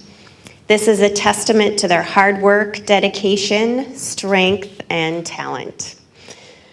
Sir Ken Robinson, education thought leader, once said, "Dance and other physical activity should have the same status in schools as math, science, and language." This statement underscores the need for a well-rounded education that includes academics, athletics, and the arts. And the Royals know that being a high-performing member of this team means incorporating all three of these into a balanced experience. And I'm sorry if I didn't say that correctly. It's Royals. We would like to extend a heartfelt thank you to our dedicated coaches who have guided and supported our dancers. Merritt Green, head coach, Jess Anderson, varsity assistant, Kelly Dempsey, varsity assistant, Allison Dill, varsity assistant, Abby Doden, JV coach, Grace Huneman, JV coach, Kira Haglin, JV and B coach, and Carly Schweitzer, JV and B coach. And did I say those names correctly? Great. So thank you, coaches. Your hard work, commitment, and love for these girls has been instrumental in our athletes' success. We appreciate you. So why is dance so important? Research supports the benefits of physical activity, showing positive influences on memory, concentration, academic performance, and classroom behavior. Despite this, in some schools across the nation, dance and theater are often undervalued or underfunded, especially in high-poverty areas. In Hopkins, though resources are often limited, we strive to ensure all students have access to athletics and arts education to create well-rounded Hopkins graduates. The Hopkins Royals compete in jazz and high kick each winter.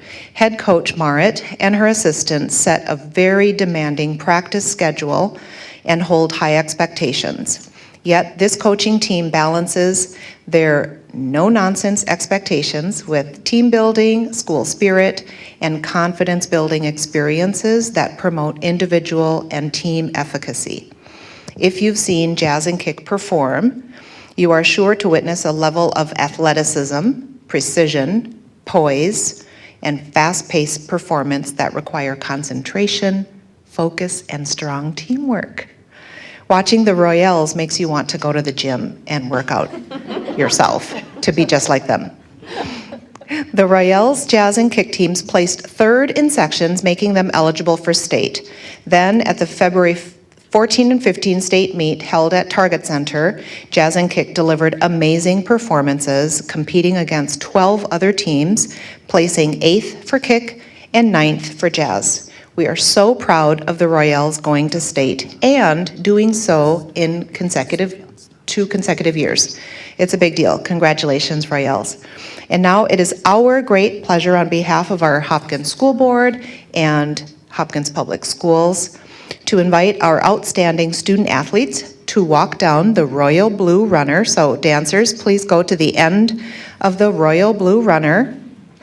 And as your name is called, please come forward and do a fist bump or shake hands and get your certificate.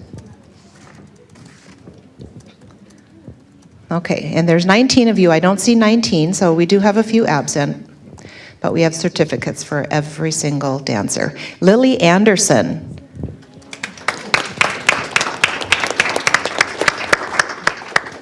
Alexis Brown.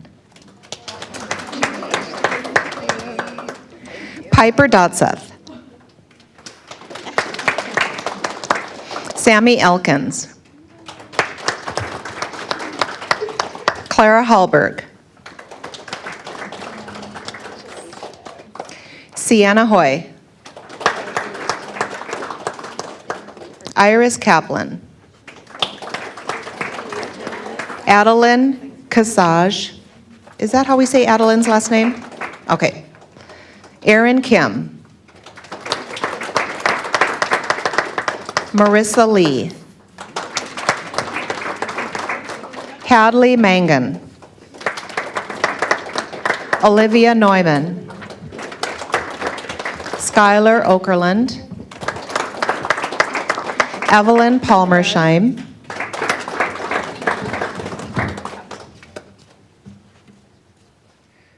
Elise Palmersheim. Brooklyn Patterson. Raina Simmons. Lillian Stremmel. And Eliana Wolf. Congratulations. And stay up here for a photo. So additionally, we want to offer congratulations to Sienna and Skylar, who will represent us in jazz, and Marissa and Clara, who will represent us in kick at Allstate. Please go cheer them on at the Allstate performance on Saturday, March 2nd, 7 p.m. at Prior Lake High School. Thank you all for being here to celebrate our Hopkins Royales. And we do have Coach Carly with us this evening. Coach Carly helped us coordinate a little bit. And thank you, Coach Carly, for all you've done for our team. And congratulations, Royales. We're very proud of you.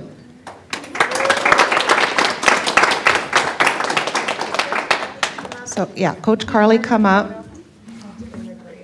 And, yeah.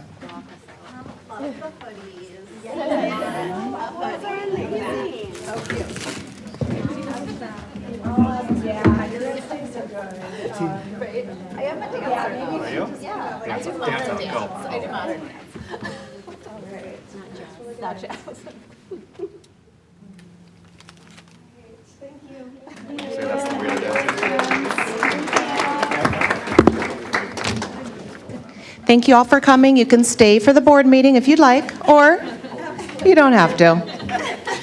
Enjoy your evening.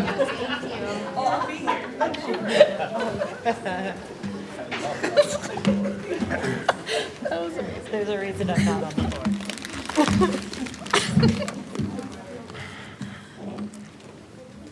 Thank you all for coming out this evening. We appreciate you being here and making our meeting start off on a great note. So I will officially call the meeting to order. I've been told I need to gavel it, so there we go. At 7:08 p.m., our first part of the meeting is our public comments section. We value hearing from our community members. We feel it's crucial for implementing Vision 2031. There are many ways to contact the school board. One is by email, and that email address is school-board@hopkinsschools.org. You can also come to our meetings in person to do public comment, or you can leave a voicemail. And directions to do so are on our website. We appreciate both ways of doing public comment. Do we have any voicemails for the board for this evening? Natalia? So there are no voicemails, but we do have some public comment cards that have been submitted for an in-person comment. So I will go ahead and read through our guidelines for making public comment. They are rather long, so please bear with me even as I find them. So these are the guidelines for public comment. Please keep your comments to 3 minutes or less. Public comment is for input only. The members of the school board will not respond directly to public comments that are made at this meeting. No specific action will be taken at this meeting in response to comments that are made or issues that are raised during the public comment period related to items not on the agenda. If the board determines that action is appropriate, the action will occur at a future board meeting. If you have left your contact information on the comment card, a district representative may follow up with you after the meeting. I will recognize one speaker at a time.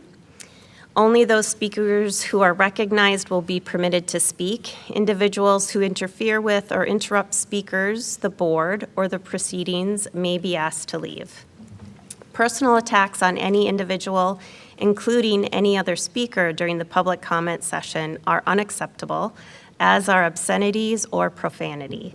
Persistence in making such remarks will end the individual's opportunity to address the board and may result in the individual being directed to leave.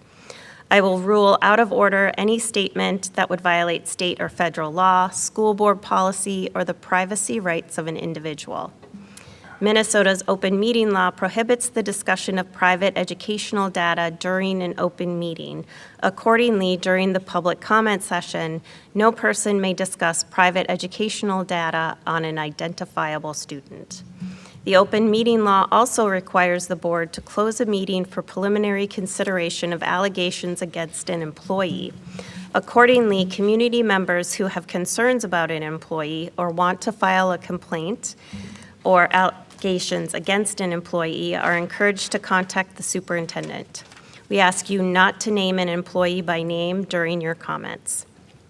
Repeated violations of these time, place, and manner restrictions may also lead to the meeting being briefly recessed. Community members will have an opportunity to be heard within the limits of the law and subject to the time, place, and manner restrictions above. Thank you for participating in public comment this evening and listening to all of those rules. So I would like to invite up our first two commenters, June Bradley and Carolyn Owen, who will be talking about Juntos Move to West. You can come on up to the board table. And do you each want 3 minutes? Yes. Okay. So Natalia, do you mind taking care of that? So if you can see there's the counter on the screens and it will count down, but if you go over a little bit, I'll let you know. Okay? Thank you. Go ahead. Welcome. Hello, esteemed members of the Hopkins School Board and community. We are 7th graders June Bradley and Caitlin Owen, both a part of the Juntos program at North Middle School. We are both fluent in Spanish and have been speaking the language since pre-K. We are here to show a student's viewpoint on the possibility of relocating the immersion programs. Our first point is to keep the Juntos community together. I've been a part of the Juntos program for a year and a half. I came to North with my elementary school friends who are all part of the Juntos program. I've made more friends inside and outside of the Juntos program. When I come to school, I look forward to my Juntos classes. I have teachers I have gotten to know, not just in the Juntos program, but throughout the school. Juntos is a strong community, and to advocate for the teachers, the program is successful partly because of the Juntos teachers, but also because the NMS community of teachers, support staff, paras, custodians, kitchen staff, and administration. Juntos fosters a culturally collaborative environment, not only with Juntos teachers, but the other teachers in the building and administration. I have 2 younger brothers, one who is coming here next year and is enrolled for Juntos, and one who is coming to North in 3 years. I have many friends who also have younger siblings enrolled, and I have so much fun in my time in the Juntos program. I would just be very disappointed if they weren't able to experience Juntos at North. The endorsement from ISLA recommending North Middle School as a continuation of the Spanish immersion education stands as a testament to the quality and effectiveness of the Juntos curriculum. That was another quote from our Juntos teachers. Like June mentioned, many of us have friends that aren't in Juntos who wouldn't join us at West, resulting in many friendships being torn apart. I want to talk about how that could affect us students' mental health. According to the National Library of Medicine, they say that, I quote, "Those lacking a friendship, to explain a close relationship with a same-age peer, are in turn at risk for lower self-worth and increased depression." They also say, once again, I quote, "Accordingly, we presume friendless youth are likely to construe their social environment as threatening by viewing themselves as victimized by schoolmates, feeling unsafe in school, and estimating more of their peers engaging in hostile behavior. To explain, this is a vital time in the life of a teenager to have close relationship with friends, and by moving us immersion students, you would in turn cause many friendships to fall apart, thus risking the mental well-being of each student in the immersion program." And as the teachers often remind us, Juntos is well established at North and is well known and valued by the community. Second, we have specific teachers and clubs that make us feel safe and accepted at school, and to take that away for our final year would be very unfortunate. I would like to point out that we moved up a year early from elementary school, and next year we will be preparing to move up to the high school. Switching us to a different school again during the same period would be too much as we keep getting bumped around. The transition to a new school can be a very stressful time for adolescents and youth. You are in a new building with new teachers and new faces. According to research, this can heighten stress and depression for students. Imagine you were going through that same challenging event 3 times in the span of 4 years. That is what would happen to 6th and 7th grade immersion students if you made that decision to send a program to a different school. This could be detrimental to our mental health. And the Juntos staff feel worried about how students who feel safe, cared for, and honored at North have already expressed their concern about entering a new school environment, especially considering the current political landscape. The next point I would like to talk about is the AP exam. Here's a point directly from the Juntos staff. The Spanish AP exam has been outperformed each year by Juntos students. We feel this rushed assessment of drastic change in the program could put these successes at risk and destabilize the program. Keeping Juntos at NMS will allow us to build upon these successes and enable us to collaborate efforts between the middle and high school staff. Of course, this is particularly advantageous due to the geographic proximity of these schools, facilitating seamless resource sharing and staff collaboration. Moving Juntos to West would be a transportation nightmare for most families. We know of many cases where families move specifically to be closer to North. One specific family moved just this fall to be walking distance away. Even outside of that, there are students who go to North specifically so they can speak their first language as well as be right across the street to the school. This would be a major concern for many families who now have to transport their students all the way across Hopkins for school when they live right next to NMS. Many students also have siblings that go to the high school, causing another major inconvenience, having to transfer each student to opposite ends of Hopkins, especially when some of the high schoolers would have driven their siblings to school. Before we end, we would like to share a quick quote from our Juntos teachers. The Spanish immersion program at North Middle School will honor and strengthen the relationships and trust we have developed with our diverse community, ensuring continuity for our students and their families. For all these reasons stated above, the Juntos teachers and students are urging you to keep the Juntos program at North Middle School. Finally, please listen to a quote. "A child's voice, however honest and true, is meaningless to those who have forgotten how to listen." Thank you for listening to what we have to say and considering a scholar's opinion on the issue. Thank you for being here. Thank you so much. Thank you. Thank you. Next, I would invite up Caitlin Owen. Oh, you got 2 cards. You were doing your due diligence. Thank you. Next, I would like to call up Ellie Lewis up to the table, who will be speaking about the cell phone policy. Welcome, and thank you for being here tonight.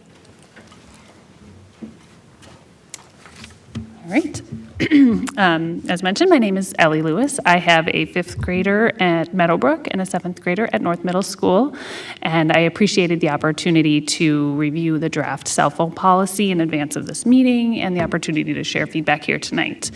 I really strongly support the policy as drafted for elementary and middle school levels, but would like to request we reconsider enabling high school scholars to access their phones and devices outside of classrooms, as in passing time and lunch, for three reasons.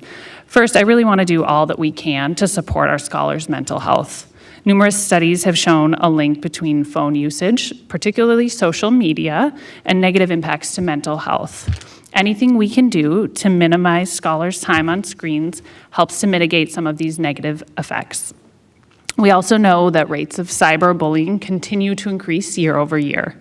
One study reported that in 2016, about 16% of students reported they had been cyberbullied in, in the last 30 days, and in 2023, that number had increased to 23%.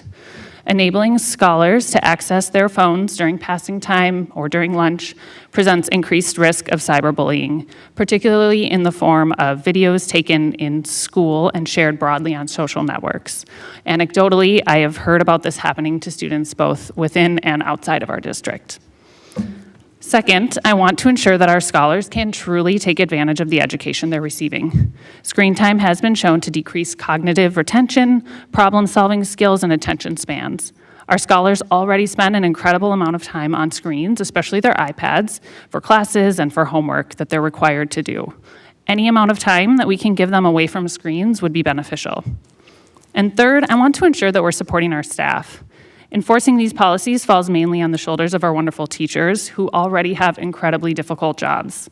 When they have to stop teaching to ask even one student to put away their mobile device, it disrupts everyone's learning.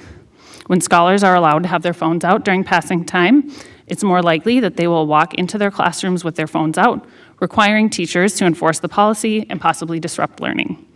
And while I understand that many caregivers like being able to communicate directly with their scholars throughout the day, in most cases, this is communication that does not need to be instantaneous. And when it does, those messages can be communicated via the school telephone, as it was when many of us were in school. Thank you for this opportunity to share my perspective, and I would welcome the opportunity to continue the conversation if it's available. Thank you. Thank you. And our last speaker is Stephanie Hansen. If you could come up to the table. They will also be speaking on cell phones. Welcome and thank you for being here tonight. I appreciate you letting me sneak in because I didn't realize the rules about having to have it in by 7 p.m. So thank you. Appreciate your time. I, in addition, support the cell phone policy in general. I'm thrilled to see that the school district is taking this on because we moved here a couple years ago. My daughter's a senior at Hopkins High School, and she has been endlessly frustrated and distraught at the use of cell phones within classrooms. Teachers are completely disrespected. Clearly, it's not what's best for children. They're not learning when they're on their cell phone. And I don't think we're doing them any benefit by allowing them to have access to those devices when they need to be focused on learning. And my daughter would be here, but she's at LMPM because she wanted to say this herself. More specifically, I encourage everyone to read The Anxious Generation, which is by Jonathan Haidt. He's done a lot of studies on this. Cell phones and the damage it's doing to our children. We are literally have an uncontrolled experiment with our children going on right now with social media and cell phones affecting literally the wiring of their brains during the most critical social development period of their lives between the ages of 9 and 15. We have small windows of development that happen in our lives when kids are little. It's language, but between those critical ages of 9 and 15, it's social. And our kids' brains are being wired to the stimulation and the just different way of socializing on a phone than happens in person-to-person interactions. Childhood is an apprenticeship for learning the skills needed for success in one's culture. And we are, by not putting restrictions on cell phones, and I know that's not your policy, but I would encourage at the high school level that they are just not allowed at all. Not during passing periods, not during lunch. Lunch and passing periods are the few times when they're not doing academics and they have the opportunity to socialize when they're in school. And many kids, particularly those who maybe find socializing challenging, can use that cell phone tool as a way to avoid it, as a way to escape, when they actually should be practicing those skills. All children need tons and tons of practice on socializing. That's when they learn to do things like conflict resolution, negotiation, sharing, all that stuff. And it doesn't stop when they leave elementary or middle school. We're denying there's an opportunity cost when kids are using their cell phones for what they could be doing with that time. Thank you for being here tonight. Oh my gosh, I I'm already appreciate done. you. Wow. Okay, thank you. Appreciate Thank you it. so much. Thank you. And that concludes our public comment section. And we get to move on to our student board representatives report. Hello, happy to see you all here tonight. Yes, Hey, I'm Praise. so happy to be here. All right. Hi, I'm Praise. I'm a senior this year. This is my second year on the board. Starting off, we actually have conferences happening this week, Thursday. We're getting to kind of like that midterm season for term 3. So a lot of students are settling into their classes. They may have started the new semester 2 off with some new classes. So a lot of people are excited to kind of see where they're landing in that. Moving on, the Black Student Alliance is doing some things for Black History Month this month. Lots of things happening at the high school, and one of those things being the Worley Speaking Showcase, which is the annual showcase for Black History Month that is actually happening this Friday from 6 p.m. to 7:30. We're very, very excited to host the showcase. It's completely student-led for the first time, and so we're really excited to kind of change things up. Usually it's been similar to a talent show, but this year we're kind of incorporating some kind of like speakers and different things, and there will also be a dinner afterwards. And then additionally, the Black Student Alliance, or BSA for short, has been doing some weekly announcements. And so in each announcement, we try to showcase a Black figure who has done a lot of work for the civil rights movement or any other similar movements, and just try to like put different names of people out there. Additionally, today was day 2 of the Black History Month Spirit Week, and today was HBCU Tuesday, so I am repping Jackson State University. A lot of the other students in the BSA group also have on their HBCU merch, including schools like Howard, FAMU, Spelman, so many different HBCUs, which we were very happy to see today. On the topic of HBCUs, which I feel like I've said like 1,000 times now, the Avid senior students are hosting an HBCU fair in the hallways during lunch tomorrow, and new this year, we're inviting alumni to participate. So we've reached out to the Minnesota HBCU Alumni Network, and also just students are bringing in people that they know have attended certain schools to come and speak with us at the poster boards. AVID stands for Advancement via Individual Determination, and so these seniors, including myself, are really excited for just taking on this project and just being able to kind of show the work that they've been putting in over this past month to prepare the projects. Finally, talking about sports a little bit, the weather is getting warmer, and so spring sports schedules are already out. The first day is March 10th for a lot of sports, and even captain's practice has been going on for a while for a lot of sports, and many groups are already outside practicing, like the track team was on the track yesterday and today. We really enjoyed being able to just get outside and kind of get a feel for what the season will be like, and yeah, that's my report. Thank you. Hello, my name is Manuel Wahyu, and I'm a sophomore student board representative. So last Wednesday, there was a PSEO informational meeting during Royals Connect. This meeting was mandatory for students in order for them to apply. PSEO, which stands for Post-Secondary Enrollment Options, is a program that allows grades 10, 11, students grades 10, 11, and 12 to earn college credit for free while still in high school. Many colleges in Minnesota, such as the University of Minnesota, Normandale, and Dunwoody, offer PSEO, and high school students have to apply individually to the colleges that they want.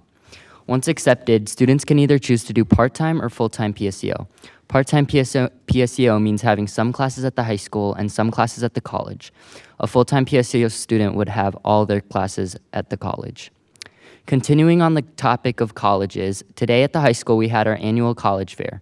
Over 100 colleges sent representatives to the high school to set up tables where students could go to learn more about that college. All of the students got bingo cards, and they had to find colleges that fit the descriptions in each bingo spot to get that spot crossed off. If you got a bingo, then you were entered into a raffle for a chance to win a gift card. Students were also given their own unique barcodes, and the representatives from the colleges could scan the barcodes of students who came to their tables in order to get some information on the student and to stay in contact with students. Finally, many winter sports have come to an end, but some are still having their championship competitions.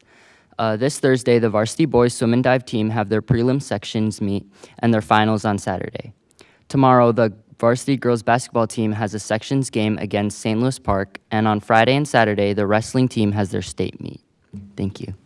Thank you. Hello, my name is Claire and I'm a junior. Our seniors have now until March 14th to apply for the Hopkins High School local scholarship competition for the 2024 to 2025 school year. There are multiple different scholarships ranging from $100 to $3,000. The application is through Maya Learning, which I think is pretty handy and easy to do. This is a very good opportunity for seniors who are preparing to head off to college and need a little bit of financial help. The deadline to register for the bilingual SEAL assessment is on February 28th. This is a really amazing opportunity for students who are bilingual and want to receive a bilingual or multilingual SEAL notation on their transcript when they graduate. They will also be eligible for college credit. This system was set up by the Minnesota Department of Education to recognize high school students for their language proficiency in the language that they speak. Lastly, on February 21st, Hopkins High School Orchestra held their annual Spotlight concert, which featured local singer-songwriter Javonta Patton alongside select choir students. They delivered 2 outstanding performances, one for students during the day and another at the main event Friday night. Thank you. Thank you. Thank you. Any comments or questions from my board colleagues? Yes, I have one for Praise Chair. Director Roper. Thank you, Chair Andreessen. Praise, when did you say the HBCU, is it kind of similar to what happened today with like a college fair? Yeah, thank you for asking, because I actually regret not clarifying, but the college fair that happened today is a lot of like Midwest schools that come in. So like you have your University of Minnesota schools, South Dakota, North Dakota, Wisconsin, a lot of those schools, but we never really get any HBCU representatives. And so Ms. Heimlich, she's amazing, she's wonderful, she's the AVID program instructor for the seniors. She has taken it upon herself to really kind of make sure that HBCUs do have a light. And so the seniors typically will create a whole poster board, and the date of the HBCU fair that the seniors are hosting is on tomorrow, actually, during lunches. So it's from around like 10:45-ish to noon. And yeah, I will be there with my school. I hope many of you guys can make it. Let me think. I hope that answered your question, but yeah. And we'll also have alumni there, which will be nice to ask questions to for the students. No, that's perfect. Thank you so much. So you said 10:45 to noon Yes. is it going to be, excuse me, the lunchroom? Yes, it'll be right outside where the students, kind of like that mall area. Oh. Yes, right outside the auditorium in the high school. So, Praise, you said your school? Well, I haven't committed yet, but yes, my poster, me and Mia actually, I wish she was here, but yeah, we did our project together. So if you're there tomorrow, you'll see. Okay. That's exciting. Praise, you said you have not committed yet? You have not committed? No. Okay. How many do you have to commit to? Well, I have a lot of options. Yeah. Okay, Praise, go ahead. Girls have a lot of options. I know. Our board reps are the best. Yes. Any other comments or questions? Do you think that the students enjoyed the bingo card at the college fair? Yeah, I think they did. Yeah, a lot of seniors who I know have already committed went to the college fair for the bingo card because it's $200, the gift card. So Yeah, Wow. that's cool. I like the barcode idea too. Like it makes it so much easier to like get connected. Yeah, like we received an email, and so a lot of students just had their phones during the college fair, and you could literally just see it happening. I don't know, maybe because I know it was posted today on the Hopkins Instagram of like what was happening at the college fair, but a lot of students just walked up with their phone and just scanned it. It really just eased the process because before, like during college visits or when representatives come in, students have to like manually fill in their information, and that kind of takes a while. So yeah, eases the process. Nice. Well, thank you all so much. I appreciate you being here, and as always, you're welcome to stay. But we understand it's a busy time, so. That takes us to our superintendent report. Dr. Mary Perry-Reed. Thank you, Chair Andreessen. So you've already heard from our board reps about the college fair. I did stop by this morning, and I tried to greet and thank all of our reps for being there. There were a lot of tables. And I was really impressed. So, for example, at the University of Wyoming table, I met the two reps, and they said they drove from their city in Wyoming to Denver and then flew here for the college fair, right? So these are really dedicated college admissions folks who have a special interest in our students, and I'm glad that students benefited. So thank you, and shout out to Dr. Cool and all of our academic counselors at the high school for organizing. And then after that, I stopped by Wayzata High School because our jazz students, under the guidance and tutelage of Nora Tycast, were participating in the Lake Conference Jazz Festival with our other high schools in the Lake Conference. And so it was nice to hear those students play on stage, and they also get to learn from guest instructors. So that it's a really special day for our jazz bands. So on this slide, you'll see a project that students from Virtual EDU participated in. Virtual EDU hosted a meetup for scholars, both in person and online. While in-person students gathered and contributed to a Red Cross donation drive, online elementary students engaged in discussion sessions focused on current events related to all of the disasters that the Red Cross is currently supporting, including the families in Los Angeles who lost their homes. So students explored different ways to offer support and created these notes and pictures filled with encouragement, kindness for the volunteers, for firefighters and victims of the LA fires. The heartfelt messages were then sent to LA and included coin drive collections. So thank you to our virtual EDU students and staff for being so thoughtful. When you have a few minutes this week, please head to the other side of Eisenhower Elementary and check out one fun way that our schools are celebrating Black History Month. Eisenhower staff sponsored a Black History door decorating contest. Rules include working as a team, connecting the classroom's display to a current IB or International Baccalaureate unit of inquiry, all students on the team being able to explain their display, and the display must be seen as creative and powerful. So it's really awesome to walk through this large school and see these really great works of art on classroom doors. At Glen Lake, 3rd and 4th graders celebrated Black History with our very own Dr. Stanley Brown, District Ombudsperson. Dr. Brown spoke with students about Black history, Black excellence, and belonging. He shared a little bit about his life experience as a Black man in America and compelled students to think about the importance of a strong education. Dr. Brown culminated the experience through storytelling, reading aloud, "All are welcome." And then at the end of the story, students were given permission to scream at the top of their lungs, "All are welcome here." I heard it was very loud. Congratulations to the Gatewood Gators, who were recognized for being balanced at Gatewood's Learner Profile Celebration Breakfast. So balanced is one of a few learner profiles in our International Baccalaureate student profile. And students as young as kindergarten learn attributes such as balanced and principled and curious. Teachers and staff recognized 65 Gators and highlighted how they balance academic learning and playing, listen to their bodies, use calming techniques, and share feelings and needs with trusted adults. and for all of us to know, helping students develop the self-awareness and reflective skills that help students name their assets and name their feelings is a high-yield strategy, which also builds strong academic outcomes. All fourth graders at Alice Smith, students of Miss O'Malley, Miss Holbrook, Miss Larson, and Mr. Hahn went fishing on Valentine's Day.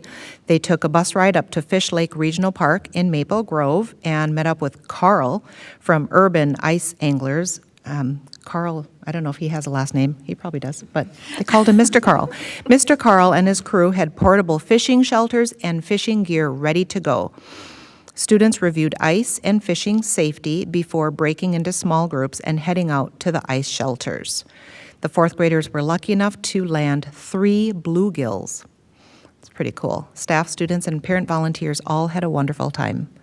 And I'm glad I was not a chaperone. I'm scared of going on the ice, even when it's 40 below. And just as Claire mentioned, last Friday evening, Hopkins High School Orchestra took the stage with a pop gospel artist, Javante Patton, and the performance was really magnificent for this year's Spotlight concert. Student musicians worked very hard to bring their music to life on stage. They were collaborating with Mr. Patton in the weeks leading up to the concert, and it was a really great and real-world experience, giving students insight into life as a musical professional. As a Spotlight concert goer, what I personally loved was the mix of orchestra and gospel that had parents and grandparents waving their hands in the air. That was cool. It felt a little bit like church. So I kind of looked around like, I hope I don't get any emails complaining about church at public school. But no, it was fine. It was great. Our choral performers also had the opportunity to display their talent when they joined other young musicians from across Minnesota on stage at Orchestra Hall for the Minnesota Music Educators Association, or MMEA, all-state concerts. A total of 11, and you can see them on the slide there, Hopkins High School choral musicians performed in the concert. The MMEA All-State Program is one of the top programs of its kind in the nation supporting high school musicians and school music programs. Students audition in March. They then attend a rigorous summer camp in August. We've talked about that before at the board table. Remember the All-State concert at St. John's this past summer, and then recently reunited for this February performance. Congrats to all of our amazing high school-aged performers. Jeff Radel, principal of Glen Lake Elementary, is in the running for National Distinguished School Principal Award. While there are 2 other Minnesota contestants, we're obviously voting for Jeff. Principal Radel has transformed Glen Lake Elementary by leading the implementation of a house system that promotes structure and a strong sense of belonging amongst students. He empowered his teachers to create the Compassion Invasion program, which fosters inclusion for students with disabilities and complex medical needs. Principal Radel also championed his 5th and 6th grade students to lead a fundraising effort that generated nearly $1 million for their accessible playground, ensuring that students who use wheelchairs have a space to play and engage with their peers. Congrats, Principal Radel. We do hope you win. As you are aware, and we had our students who were very brave and giving of their time to speak to us this evening, we are currently studying the possibility of co-locating our Juntos Spanish Immersion and Xingxing Chinese Immersion programs to optimize resources, strengthen staff collaboration, and support program growth. This study could result in changes at both the elementary and middle school levels. Yesterday evening, at our 10th meeting since January 23rd, the co-location design team decided to delay any implementation of changes until the 26-27 school year to allow for additional engagement with staff and families who may be impacted. The design team has met 8 times since January 23, and folks in the audience or people listening online, if you'd like to hear more detail about this topic, we did talk about it at length during the workshop. so you can follow that link and watch a little bit later. But briefly, we've met 8 times since January 23, and then an additional 2 meetings with a much larger group of staff and families from impacted schools. And if you participated in these sessions, thank you very much. We learned through this feedback that families and staff had a preference for us to slow down our process. While we had considered an expedited decision to help address budget efficiency, we've talked about facing a $7 million shortfall this spring. We do believe that moving too quickly could prevent meaningful engagement and also our ability to implement change super thoughtfully. So we appreciate your feedback tonight and really hearing from a number of folks via email or if you participated in the in-person feedback sessions. So on this slide, you'll see a little bit of what we know and also some things that we're hoping to learn as we continue to engage in a study and input process. And then hopefully within the next 24 hours, we will let families know that no changes will be made for next school year.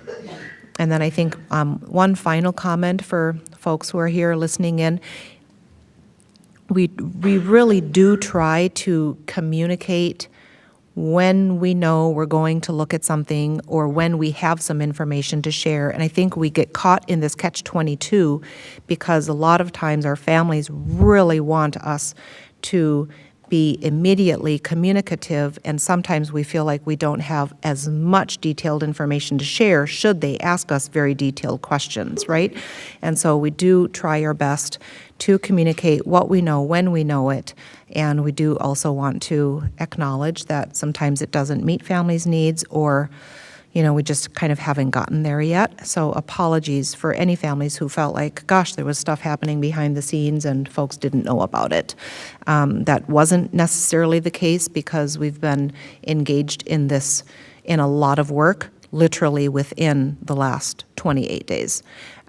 So we'll just try to always be thoughtful about communication, and we always welcome your feedback. And so, speaking of feedback, I just want to close with a shout out to the 4 parents. One of them was here this evening. Did she leave? She came twice today. So 4 parents who showed up at the first Soup with the Soup earlier today. These parents represented Meadowbrook, North, West, and Alice Smith. They enjoyed soup, and I didn't eat, I just talked the whole time. I enjoyed sharing the great things that are happening across our district while also engaging in conversation with these parents around the following topics. Oh, there you are.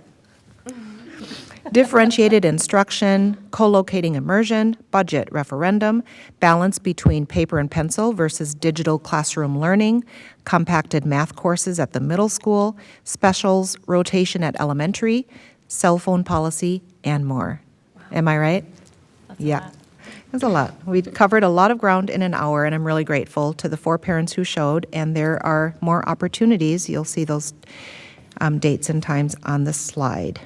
And also, those are linked in Principal's weekly newsletters. So that's it, I believe.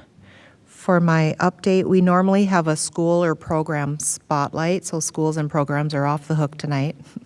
Nothing coming your way right now, but we're hoping to spotlight Transition Plus at the March 11 school board meeting. Thank you for your time. Thank you. Any comments or questions for Dr. Mary Perry Reed? What kind of soup did you have? Chicken wild rice, which I don't eat chicken, but they said it was delicious, and minestrone, which was very good. I had 3 small bowls. The bowls were this size, so I had 3. Okay. After I talked for an hour.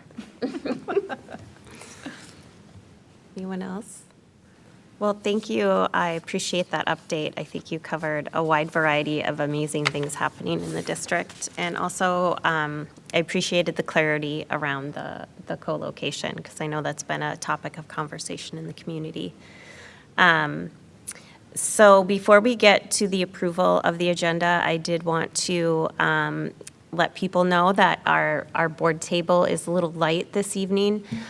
Clerk Thompson and Treasurer Hartland are unable to be with us this evening due to illness. So I just wanted to acknowledge that they are not here, and but we do still have a quorum, which is important, so we can approve our agenda. So I would look for a motion to approve the agenda. So moved. I have a motion. Is there a second? Second. I have a motion and a second. Any discussion?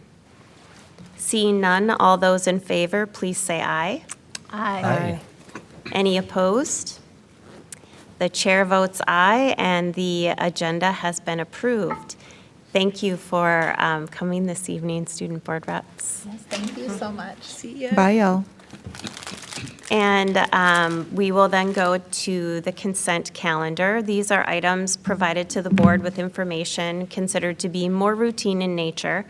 If the board deems an item to be necessary for additional discussion, a motion will be made to move the item to new business. I would look for a motion to approve the consent calendar.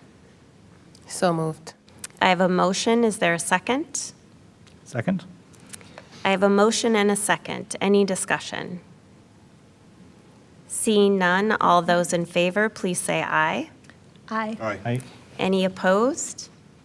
The chair votes aye, and the consent calendar is approved. That then takes us to the treasurer's report, and as I mentioned before, Treasurer Hartland is not with us this evening. We can all look at the treasurer's report, which is posted in the agenda.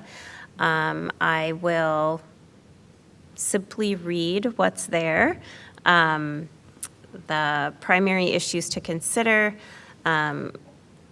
Rachel Hartland, school board treasurer, met with Torero Chapin Duca, director of business services, to review district bills.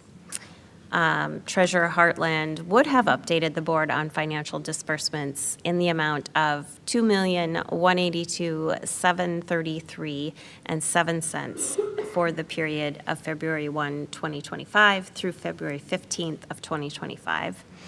And as always, if anyone at the board has questions, they can reach out directly to Treasurer Hartland. I do miss her report. They are always so informative. So with that, I would move that the board approve the financial disbursements in the amount of $2,182,733.07 for the period of February 1st, 2025 through February 15th, 2025. Is there a second? Second. I have a motion and a second. All those in favor, please say aye. Aye. Any opposed? Did I ask for discussion? I did not. So I will see, is there any discussion? Seeing none, all those in favor, please say aye. Aye. Any opposed? The chair votes aye, and the treasurer's report has been accepted. That takes us to new business, which we have our local literacy update, and I will pass it over to Dr. Mary Perry-Reed. Thank you, Chair Andreessen. So welcome to the table, Dr. Ertl and Kimberly Smith. Kim, are you a doctor? Natalia? We were wondering. Oh, okay. Not yet. Okay. So Kim is our literacy specialist, and Dr. Ertl leads our innovation design and learning team. And I think our board members and hopefully community know that in Hopkins, we really are leading the way in evidence-based reading training for our teachers and monitoring implementation. And Kim actually leads a monthly gathering of all the district literacy experts or specialists in the metropolitan area or across the state? Across the state. So that's amazing. So thank you for that work, both internally and your leadership across the state. And you recently testified at the Capitol with Chair Andreessen. I couldn't be there. She did it all on Okay, her own. all on your own. Okay, wow. So thank you so much for joining us at the table to provide a literacy update. Thank I'll you so much. Hand it over to you, Ann. Good evening, board members. Thank you, Dr. Mary Perry Reed. As our superintendent noted, Kim is kind of famous in the literacy world in Minnesota, and she, in fact, has this group that she has coordinated for literacy implementation around the READ Act has been pretty influential, and in fact, our Department of Education has kind of tried to co-opt the group, and she's been really wanting to make sure that that group stays in an advocacy stance and really truly helping, working cross-district to implement a pretty significant piece of legislation. So I'm going to turn it over to Kim to talk about where we're at with our implementation and what that looks like in context of our literacy plan overall. So we'll start just with a little bit of background. And so Natalia, you can go to the next one. This tells just a little bit about the legislation that's happening across the state or across the country. And so you can see that there are currently 45 states that have passed some type of literacy legislation. Minnesota is a little bit behind some of those states that are a little earlier to do that. You'll hear things about like the Mississippi Miracle, Louisiana, which just came up on a lot of the things with the NAEP scores. And so kind of that southeast region was kind of the first states to start passing some legislation. And our first legislation passed in May of 2023. So you can go to that next one, Natalia. And you can see here, this was our first legislation that was passed called the READ Act, and it initially was passed by the legislature and was focused really on improving literacy across the state. And so it has many, many components to it, and so when you look through the various components, we are looking at how do we then take those components, implement them with what we are currently doing, make sure that they make sense for our teachers, and that we make sure that all of those components are in alignment. So the initial passing was the READ Act 1.0 in May of 2023. On the right-hand side there, you can sort of see those different components that are part of that legislation. So curricular resources, initially with Tier 1 instruction, some components related to dyslexia identification, family and community engagement, intervention, our local literacy plan, professional development, screening, and we'll talk a little bit about each of those components and where we are with those on the next, as we continue through the presentation. In May of 2024, READ Act 2.0 passed, and so we had kind of gathered a group that was working on implementing all of the different components, and just as we kind of felt like we were getting our feet under us, they passed updated legislation that changed many of those components. And so some of those pieces that changed were it increased the screening requirement from 2 times a year to 3 times a year. There are definitely some huge challenges with that. There are some great opportunities as well, but we'll talk about some of those challenges that we're facing within our system related to that. It took the money that was initially dedicated for purchasing approved curriculum, and it reallocated that money to teachers through districts requiring a memorandum of understanding. And part of the reason for that was as they looked at the number of districts that currently had curriculum that was on the approved list, it was very few. Curriculums are always changing. There were not many curriculums that actually passed the rubric, and so the money that was allocated initially wasn't near what it would needed to have been to fund curriculum adoptions across the state. So instead, that money was reallocated into districts to compensate teachers for all of the additional training that they're doing. It also increased the money for the professional development. It costs more than they initially planned for, so it put some more money into that budget. It also delayed the release of the 4th and above screening tools. So we currently have FastBridge as our screening, and we are using it kindergarten through 9th grade in the fall. it is not ideal for fourth and above. It's really designed as a primary age reading screener with subtests like nonsense words, phonemic segmentation, letter naming, letter sound. And so it's really hard when kids get to those older grades to look and see exactly what's going on with their reading that's causing challenges for them. It's very hard to do in a very short amount of time. So any assessment is very long to give, and it still requires to do many, many pieces of diagnostics to kind of break it down farther. And so the state has said that they will get some better tools available, and they push that deadline back for having that in READ Act 2.0. So we're still awaiting those. We keep being told any day now. It also delayed the release of approved interventions, and then it extended the partnership with the Carey Institute at the University of Minnesota. And right now they are working on READ Act 3.0, so we're kind of watching to see what those impacts will be as well. As far as where we are right now, we have our curricular resources. And so you can see there we have UFly, which is on the approved list. It's a foundational skills material. Or we're using SIPS as a core instructional material. So SIPS is designed as an intervention, but it's being used as part of core instruction at one of our sites. So our K through 2 students are all getting access to UFly or SIPS. We've added some decodable reader resources. We're using a program called FIRE in 3rd through 5th grade. It's one of the ones that St. Paul Public Schools has been using with their 3rd through 5th grade and had good success. Or we're using that SIPS challenge, which is sort of a similar kind of material in the school that's using SIPS. We have Lexia Core 5 in all of our K-5 programs, and then we have access to Lexia Power Up in our 6-8 buildings. And then we're currently kind of looking at reviewing our current standards. Our core resource is currently Collaborative Classroom. It did not make the full approval list. It's partially aligned, and so they have a new version than the one we have, so we're kind of looking at what's there. It does have really high quality read aloud text, materials that come with it, and so we're looking at where are the holes. Part of the reason that we chose to move forward with UFly was we felt that was the weakest area in CCC, and it was a patch that we felt we could make with confidence. We're really looking at piloting this year some dictation and writing assessments, and so we've got that being used at many of our schools. It's not designed to collect like district level data at this point. It's for teachers to look at and see how are kids taking that UFly or SIPS instruction and how is it applying to their writing, and so that they can make instructional decisions about how that's working. And then we'll kind of continue to watch those curricular components. What we don't want to do is throw money at more materials when we don't have the capacity right now to do in-depth training.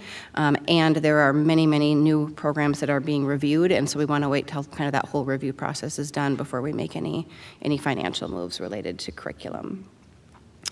As far as screening is concerned, we are using FastBridge. It's required K3. We are going far beyond that. We are doing it K8 consistently and in the fall with 9th graders to help with some course placement at the high school or to further decide what students might need some support. And then we're kind of awaiting those improved tools for 4th and above. For dyslexia screening, we're using the CBM. It's a 1-minute timing, so a student will read with a teacher one-on-one. They read 3 different passages. We look at both what's their fluency and then what's their error rate, what's their accuracy. So that's one component that meets the dyslexia screening. And then the second was added later, kind of in the middle of the year, because FastBridge really doesn't have the right level of tools that are needed to do that. So they've added in nonsense word fluency to both 2nd and 3rd grade. It's already given in 1st, but it's also given in 2nd and 3rd now. So in combination with those, we are meeting the state requirement around dyslexia screening. And just to be clear, we can't diagnose dyslexia, so we can only look for characteristics of and then report that back to parents. One of the pieces that we are looking at is doing a more gated approach with that. So that means that if a student is passing the CBM, if they are able to read with good accuracy and good speed, we don't necessarily need to drop down and do the nonsense word reading if we have enough information that all of the other pieces are looking good. And so that reduces the number that we may have to do in that area around testing. The next area is related to family and community engagement, and so you may have noticed increased communication this year around when those FastBridge screenings are happening.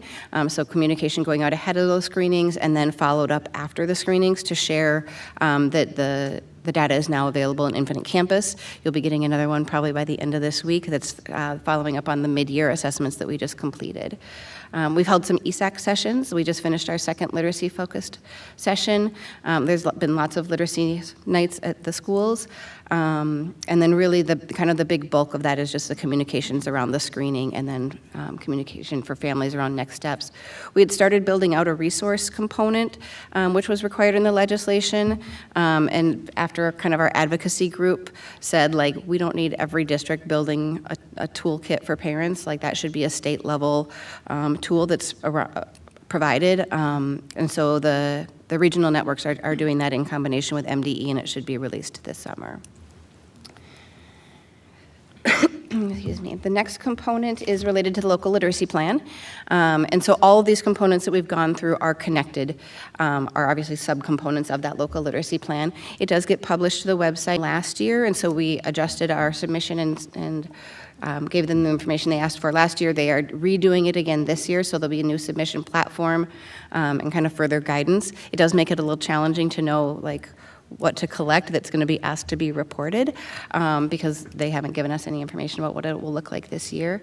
But that gets completed kind of in May and uploaded to the website and submitted by June. And then it's reviewed and updated annually, and it includes both data components related to student progress, number of students being identified with characteristics of dyslexia, as well as number of teachers completing the training and other aspects of the legislation. Kim, I think you skipped over the interventions. Did I? Oh, thank you. Let's go back. Yep, back to intervention. Thank you. The intervention component that's part of the legislation requires that any student who's not reading on grade level has some access to interventions, and so we're working on how do we set up that system, how do we ensure that if there's more than the number we can serve through kind of an intervention, that we're pushing that in to be a core tier 1 intervention right in the classroom for all students. And so right now we're using UFly for that, or SIPS. We also have press interventions that are from the University of Minnesota. Those have all been at place at the schools for a while, and so we're just kind of tightening that up and making that a little bit more consistent. There are some other resources that kind of vary by grade level related to comprehension or fluency. And then we're realigning those to make sure that they really well align with our core. So, for example, in the past, a student might have gotten, for example, SIPS as their tier 1, but then if they went to an intervention, they would have gotten a different foundational skill intervention instead of getting more in-depth SIPS with a smaller group of kids moving at their pace. So we're really tightening up that alignment. In most places, it's UFly, and so they have the UFly, which is the University of Florida Literacy Initiative. They have that they're getting as part of core instruction, and then if they're getting intervention, they're most likely getting UFly kind of at the level that they're still working at with more intensity. There is progress monitoring happening for any student that is receiving intervention by the MTSS teams, and then each site has a SAT team that has kind of a consistent process where if they feel a student needs to move forward with more intensive interventions or for some type of evaluation process, that process has been streamlined. And then we're just kind of awaiting the MDE release of those approved interventions. Could you just say what is a SAT team? Yes, Student Assessment Team? Okay. Assistance team, sorry. Sorry. Student assistance team. For So that's the interrupting. team of, it's typically interventionists, counselors, a building administrator, anybody who works directly with that student, talking about what interventions they've tried, how it's going, what's the monitoring looking like, what they might try next. And so it's sort of that ability to move students up and down based on the level of support that they need. Great, thank you. All right, then I think we're on to professional development, which is, I think, two more. There we go. Probably the largest lift for districts has been related to the professional development. There are 2 phases, and we'll talk about what those kind of 2 phases are. We are in phase 1. We opted to go with letters because we already had cohorts of letters training happening. And so one of the great advocacy pieces I would ask of you as board members is people often say, like, oh, my student's getting letters. No, letters is it's a professional development. It's not a curriculum. And so we have cute little T-shirts we've made for our training. We have 3 early childhood letters facilitators that were trained, and 10 letters facilitators, which is more than most districts have. We're super lucky with that. Many of our letters facilitators were trained as part of the transformation zone with support of MDE. And so we are leading our cohorts internally. Many of the districts that have chosen letters or any of the other 2 approved curriculums are having to go through online modules. So they log in, they're kind of by themselves, and they go through the training with a national trainer. And we think we're offering a much better experience for our teachers. They are in the training with a cohort of teachers from their building. It's most often their instructional coach, who's also the letters facilitator, who's then back at their buildings able to provide that implementation support. So they come to the training, and then they have that same person back in their building to ask questions to follow up, to get help when they're practicing the different assessment tools and things. And so we have 38 early childhood teachers going through training, 130 teachers who are in volume 1 of letters, and 90 teachers who are in volume 2. And so next year that will shift because it's a 2-year program, and so those 90 teachers and the early childhood teachers will be completed with their requirement, and we'll have 130 teachers that move into that volume 2 training. Hopkins also opted to lean into doing some additional training beyond what is required. And so we created sessions called Literacy for Hopkins Leaders. This included instructional coaches that aren't facilitators, administrators, department chairs, principals, to give them a chance to learn what are their teachers learning, and then what are sort of those system moves that they can do at the building level to support implementation. When you look at kind of what is made up in those different phases of training, we are in phase 1. Teachers have to be trained by summer of 2026, and you can see the teachers that are identified as required by the legislation. So all pre-K teachers, K-3, they did allow us to go up to 4 or 5, so we can do an entire school. Most of our building principals chose to do that. Any K-12 EL or ML teachers, any K-12 reading interventionists, and then any K-12 special education teachers. Paras were initially included on that, and then they were taken off, and they are going to be have a training that they will have next school year that's designed specifically for paraprofessionals. Phase 2 is sort of the second, so it's not volume 2. The volume 2 is still part of that phase 1. Phase 2 is actually a separate group of teachers that will get additional or a different professional development. It may be the same, but there'll be other options available. And right now the legislation has changed kind of daily if you look at the MDE website as to who's required. It has said 412 ELA teachers. Today it says 412 classroom teachers responsible for reading instruction. We've been doing a lot of advocacy and feedback to MDE that if students are struggling with reading at grade 4 and above, having an ELA teacher for a 45-minute block is not going to change outcomes for any students. There is zero research that supports that. Students need their entire day to be supported by people who understand how to teach reading and writing. And so we are pushing that they include more people in that phase 2 training, especially our content experts in social studies, science, where there is a lot of reading and writing that happens. So that's one piece we're kind of hoping for in READ Act 3.0.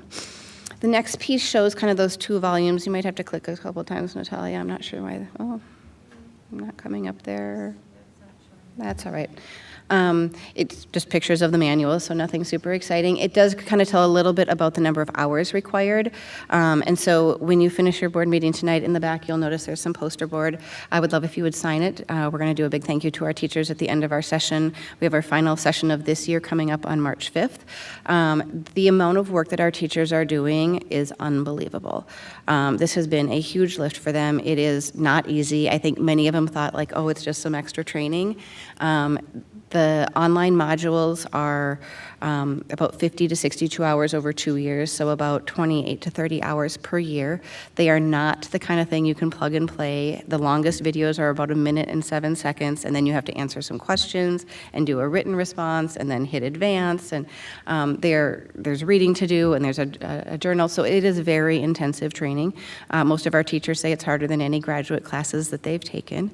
And there's a big, thick manual. And then they come to the debriefs, and the debriefs are really kind of where we try to go over some of the stickier pieces or the pieces related to implementation.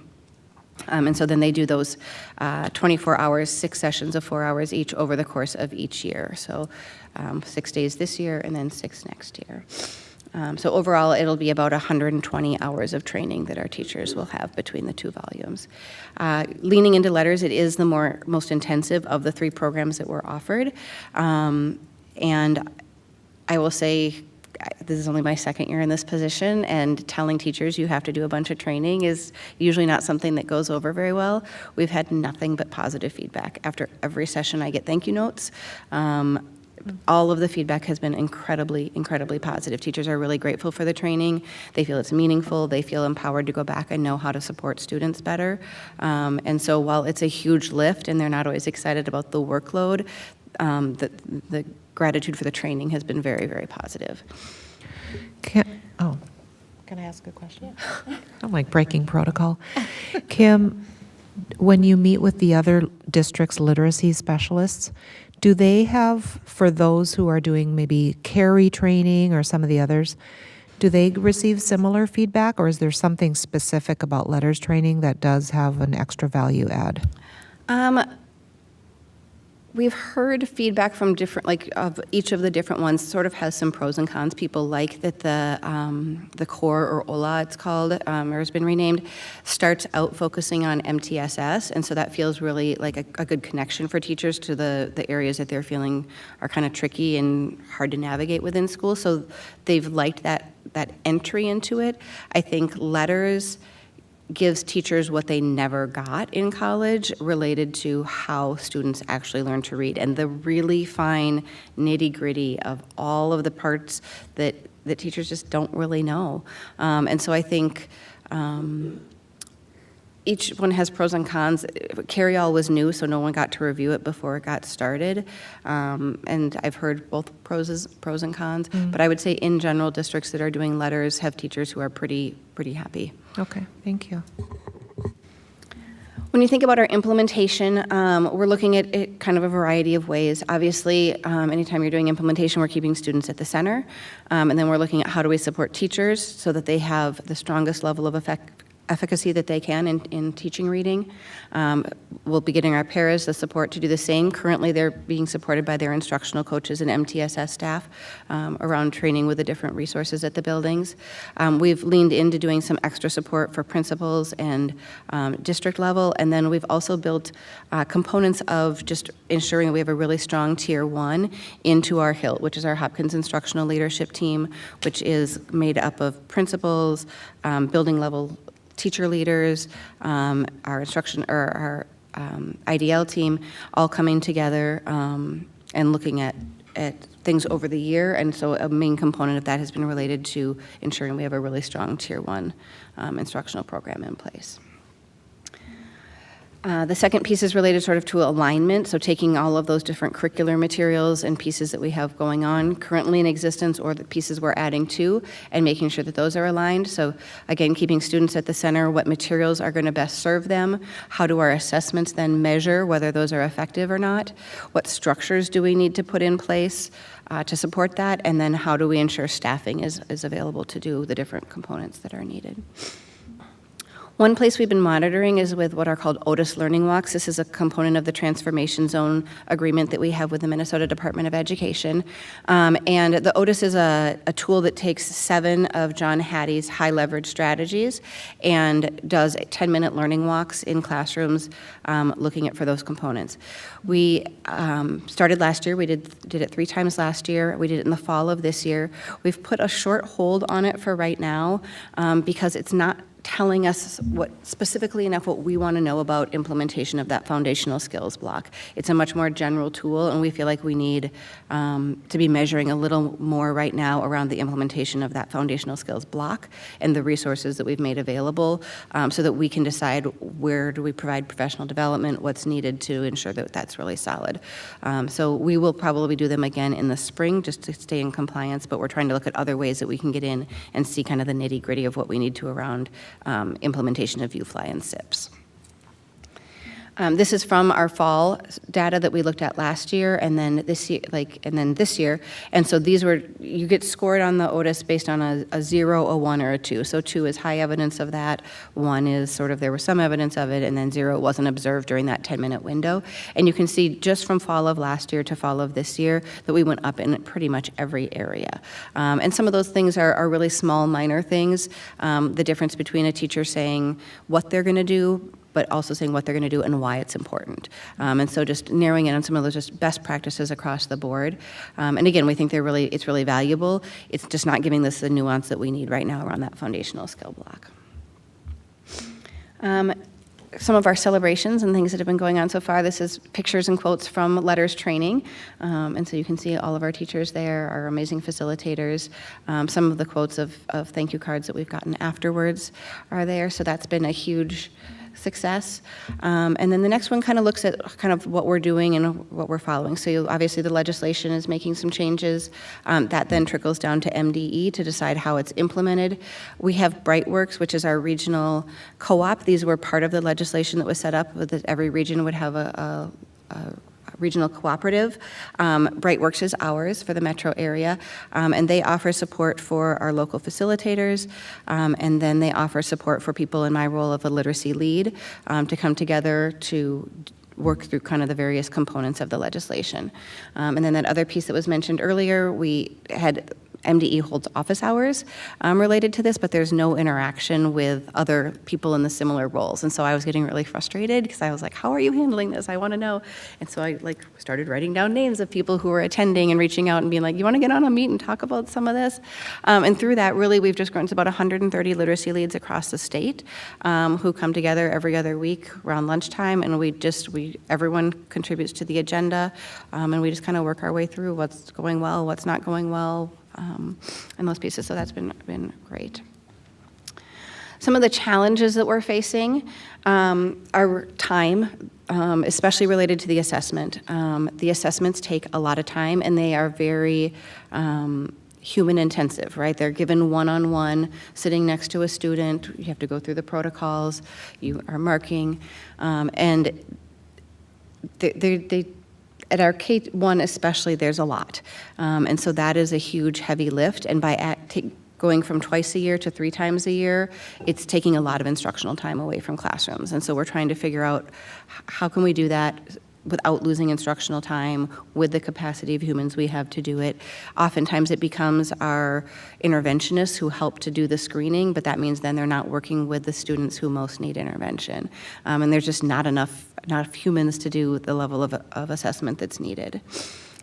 Sometimes the assessments right now are not well aligned with the program. So for example, if you're in immersion or in Chinese immersion and you get screened in kindergarten on English letter names and sounds and you're not receiving instruction in that, it's not super valuable data.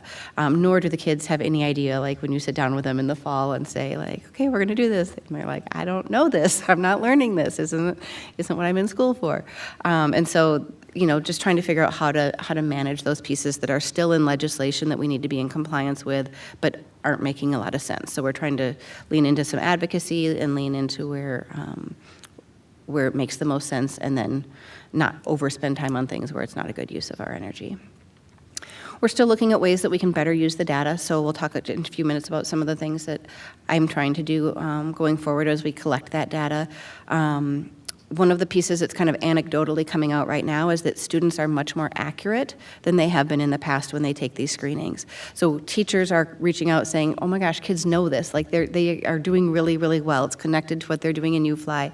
Kids know how to do it. They are slow because they're trying to be accurate. And so it's throwing off some of our fluency scores where it's measuring their automaticity. So we're looking at what are some ways we can speed up that automaticity for kids when they're being assessed. MDE has changed timelines a lot. Like you saw earlier that there were certain components that we expected to have by certain timelines, and they're not meeting those. And so that's been kind of a barrier. We planned our PD next year based on phase 2 being in place, and we don't even have phase 2 options for PD, and it won't be available until November of next year, which will be too late to do the phase 2 PD next year. So it's pushed that back an entire year, even though we had sort of already kind of planned our PD days around that. So those are some of the challenges. Funding challenges, obviously, it's not funded near what it needs to be for all of these components to happen. And we're really trying to balance for our teachers who are doing this huge lift of training and not also trying to then throw new curriculum and things on them. So we're really just trying to balance that out so that it's manageable.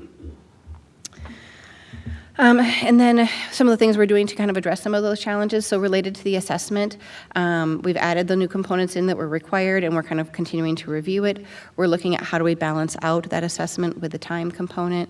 We're looking at how we can better respond to the data and make it so that there is sort of a greater system around what that is, and I'll talk about that on the next slide just a little bit. And then really focusing just right now on the PD aspect for our teachers, getting their learning really, really solid, and then having a plan in place to support them at the building around implementation.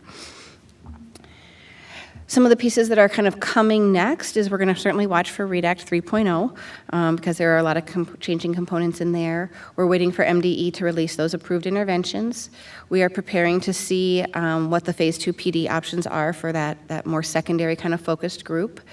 We are looking at creating a more balanced assessment system, so we don't want all of our assessments necessarily to be in screeners or to be, MCA. Those things aren't going to measure or tell us what we need, and so it's kind of the combination of those learning walk pieces that we can gather, and then looking, at the individual subtests that tell us the most powerful information for deciding where students are at.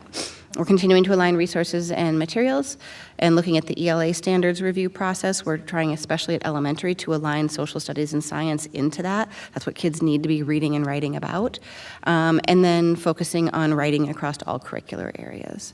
One of the pieces that I'm really focused on right now is taking all of our FastBridge data by grade level and saying, based on what we see, here are some 5-minute things you can do to respond immediately to that data. So we're seeing this little gap in fluency where kids are trying really hard to be correct, and we want them to be a little bit more automatic and speed driven. So here are some things you can do in 5 minutes a day while you're standing at the bathroom to just play some speed games with kids so that they're responding directly to that without pushing too hard into the teacher's already really busy days. I think the next one is questions. Great, thank you so much. This was really informative, and I'll just say from what I read about your testimony at the legislature, you are really good at packing in a lot of information. So thank you for that. I appreciate that. True. Any comments or questions from my board colleagues? Chair Andreessen? Yes, Director Well, and Westman. because she's a literacy specialist, it was know. laid out really I well. know. It was very easy to understand, very easy to follow, so thank you so much. Not a question, I just wanted to drive home the point that a lot of our legislators are going around telling community members that the READ Act has been fully funded, and that is just not true. And so you mentioned that during the presentation. I appreciate that. I'm not going to ask you what the funding gap is because that's not your job, but I would be curious to know what that number is for us in Hopkins, because I know that it's probably higher in other districts that didn't already have a great start on this work and a great infrastructure when that legislation went into place. So thank you so much for all of the implementation work. Thank you to our educators for the hours and hours and this kind of elevated level of commitment. It's really impressive. Mm-hmm. Chair Andreessen? Yes, Director Zhao. Yes, hi. So thanks for all you do. I went to one of, as you know, your ESCI night and or ESCE night, and went through a little bit about the coding and things like that. And as someone with English as a second language, English is not easy. So I definitely appreciate all the work that you do. I guess a question for the OTIS numbers, right? So it's 1 through 7. Can you provide what those numbers mean? And I know we're maybe stepping away from OTIS temporarily, so I totally get that. But like, what is 1? Like item 1, right? Is it like, So one, One, and I can send you the tool. Yeah, okay. One is the teacher says what they are learning and why it's important. So there's two indicators under the number one category. It's what are you learning and why is it important, and that it's explicitly stated. Other things are that the teacher provides feedback related to academics. One is related to managing engagement in the classroom. So they're really high-level kind of general things that you could see in any grade, any class, any content area, which is why we're finding it to be a little bit of a struggle as far as measuring our foundational skills block. Sounds great. And then lastly, maybe more of a question for maybe the chair, is the Fast Bridge is coming out, it sounded like imminently, right? Maybe in this end of this week. Are they going to come back and talk about results from this time period in a workshop maybe or something? We are definitely planning to do that in June with kind of the fall to spring full picture. We wondered about the winter administration only because it's just wrapping up right now, so we don't have kind of the results that we were looking for to share this evening. But I think if that's of interest, we could come back to a workshop, or we could also provide maybe a one-pager highlight that gives a system perspective, whatever would be preferred. Yeah. One of the things that's really hard about looking at the FastBridge data is that those subtests change across the year.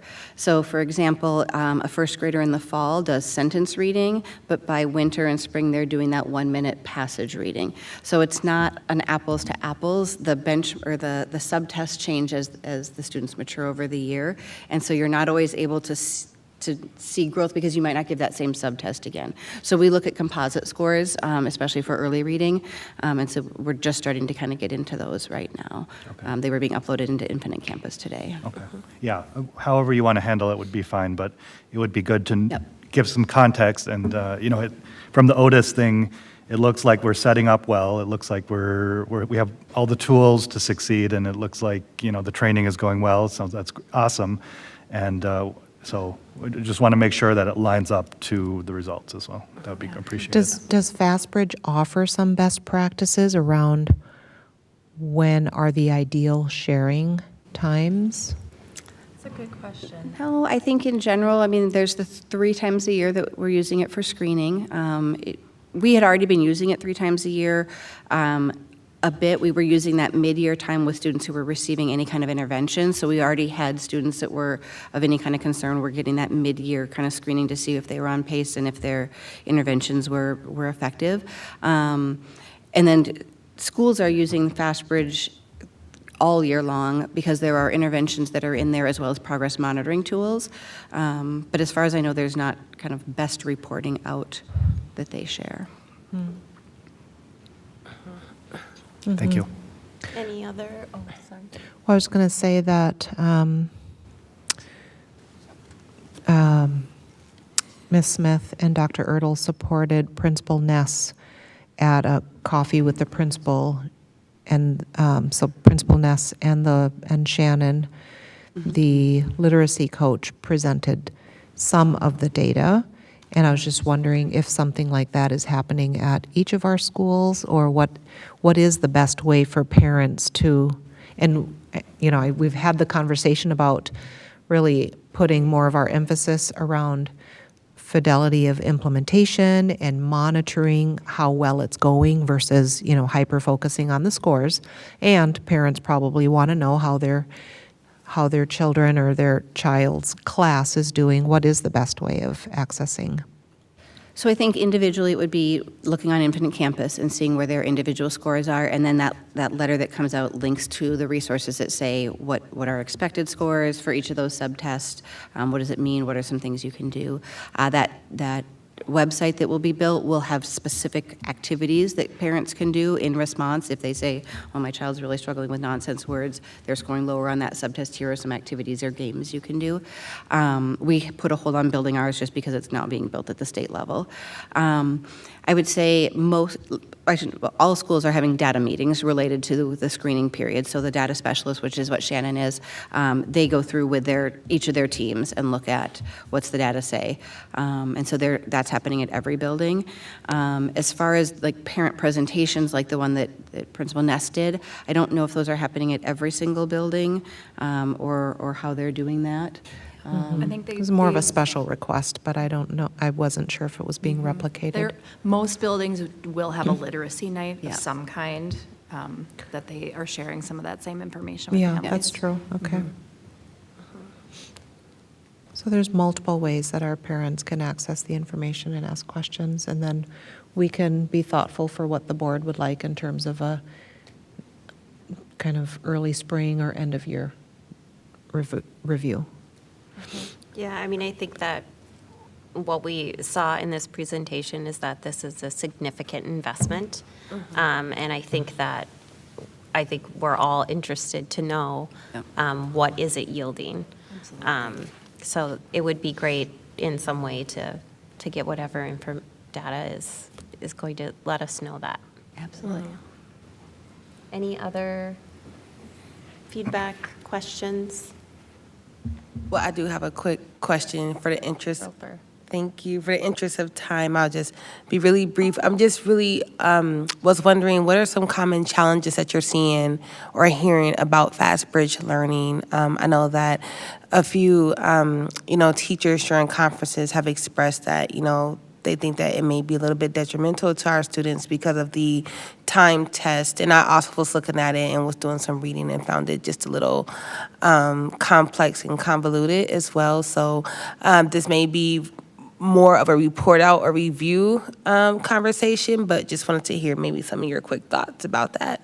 Yeah, I think obviously just the time that it takes to give is taking time away from instruction. And there's always a balance for teachers because teachers want to be the ones giving the assessment to the student. They have the relationship and they want to hear how the students are doing. So they want to be the one giving it, but then that means they're not teaching, right? Or they're not able to do kind of their normal routine. And so that's always a really hard balance to meet. We recently collected from metro areas around us how they're handling some of those challenges of the amount of time it takes to do assessment, and we're kind of looking at what are some different options we might consider before school starts or towards the end of the year to just lighten that load a little bit. Many districts have tried to hire like cohorts of retired teachers to come in and do it. That's not going particularly well anywhere either. And so, there's just lots of challenges with the amount of testing that it takes. I would say the other piece is obviously these are subtests that tell like a predictability for where kids are with their reading, but it's not that we want kids practicing reading nonsense words, right? Like we want them reading real words. The reason we have them do nonsense words is so that we can ensure that they have the sounds and the blending, and it's not that they haven't memorized it. It's to take that like memorization and sight memorization out of it, and so that we're really measuring those foundational skills of knowing the sounds and being able to blend them together. And most of those nonsense words become syllables and multi-syllable words down the road. And so there's always that, I would say there's a tension between having kids practice something that feels inauthentic, reading non-words, and taking that data and knowing how to then use it to drive instruction to make sure that kids do know all their sounds and can blend them, because that is highly connected to successful reading. Thank you for that. Appreciate that.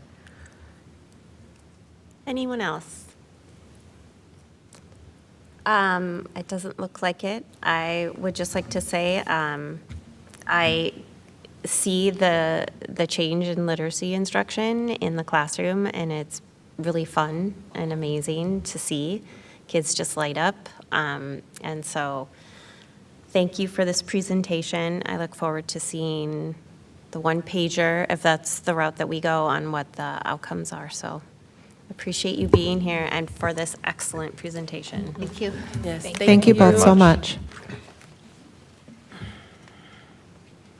And that takes us to policies in first read. This is an item for board information, discussion, and action. I will turn it over to Vice Chair Ross. Yes, We're going to be reviewing the student cell phone use policy, 524.1, and Assistant Superintendent Lightfoot is at the table here to walk the group through this policy. Good evening. Welcome. Good to be with you all.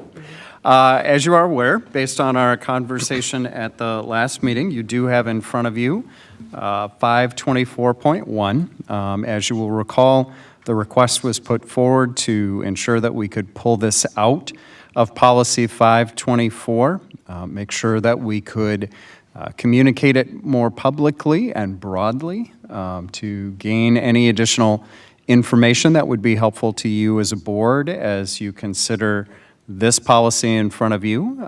It has been redrafted in that sense that it is standalone out of 524. So that language is here for you this evening. Based on that public component, I do think a couple things have come in that I wanted to make sure that the board was aware of. Number one of the key questions that we got was the reference to smartwatches. Part of the distinction that was asked for is are the policy words clear enough so that individuals would understand that things like fitness trackers or other devices that simply are digital for time-telling purposes would be allowed, but certainly those items that are internet functional or connected would not be allowed as they are mirroring the cell phone. So part of the conversation that I think we need to have as we get into anything for a second read would be to make sure that we distinguish that smart device so that individuals would know that just because it's digital doesn't mean that you can't have a digital watch. What it means is it can't be internet connected, mirroring the phone, or connected to the phone. So we had some information there. The other information we got actually was more toward regulations. We did get a couple comments regarding, okay, so you have the policy. As you think about the policy, as buildings think through their implementations, what does it look like with the implementation? If there is a violation for step one, what does that mean? If there is another violation, step two, what does that mean? So part of the progression in the idea of what it would look like to make sure that the implementation and the follow-through and the site response, if there is a violation of the policy, would be consistent as well. So those were two of the, I would say, general comments, and then as well as you did hear this evening, those comments that are designed to say, does the high school section go far enough in the support of what, as a board, you are looking to achieve with a policy and really in the structuring of the environment of learning. So I think that generally encapsulates all of the feedback that we've received as we followed your guidance to make sure that we were more specifically putting this out for further review. So with that, I would say those are the specific items, and for further discussion or anything thereof with 524.1, will do my best to be of any additional information along the way. Thank you. Appreciate it. Any questions or comments from my board colleagues? Chair Andreessen. Director Westmoreland. So I have a question around the regulations. So we've cross-referenced the policy with our discipline policy, with bullying prohibition, and a variety of other policies and internal policies and model policies.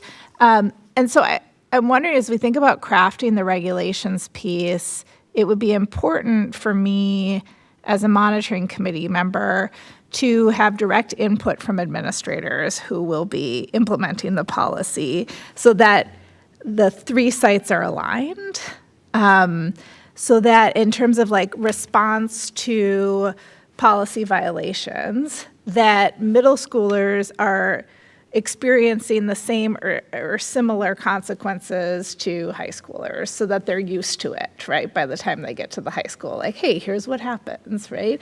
And so that there's consistency.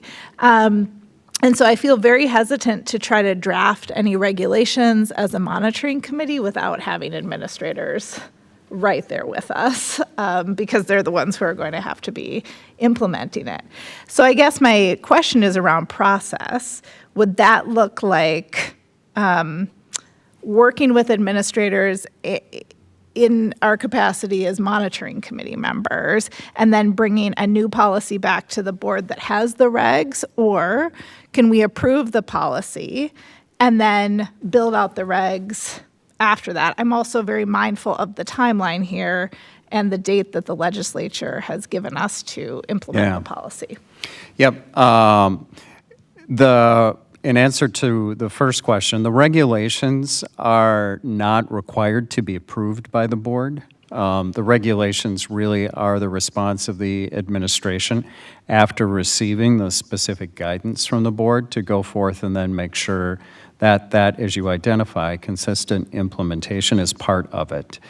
So those always can be added after the policy is approved. And when you think about many of the policies that are in front of the board, we'll look at the policy, but the regulation segments are often left off as those become the administrative procedures to make sure that those are designed to accomplish the objectives that are part of the policy.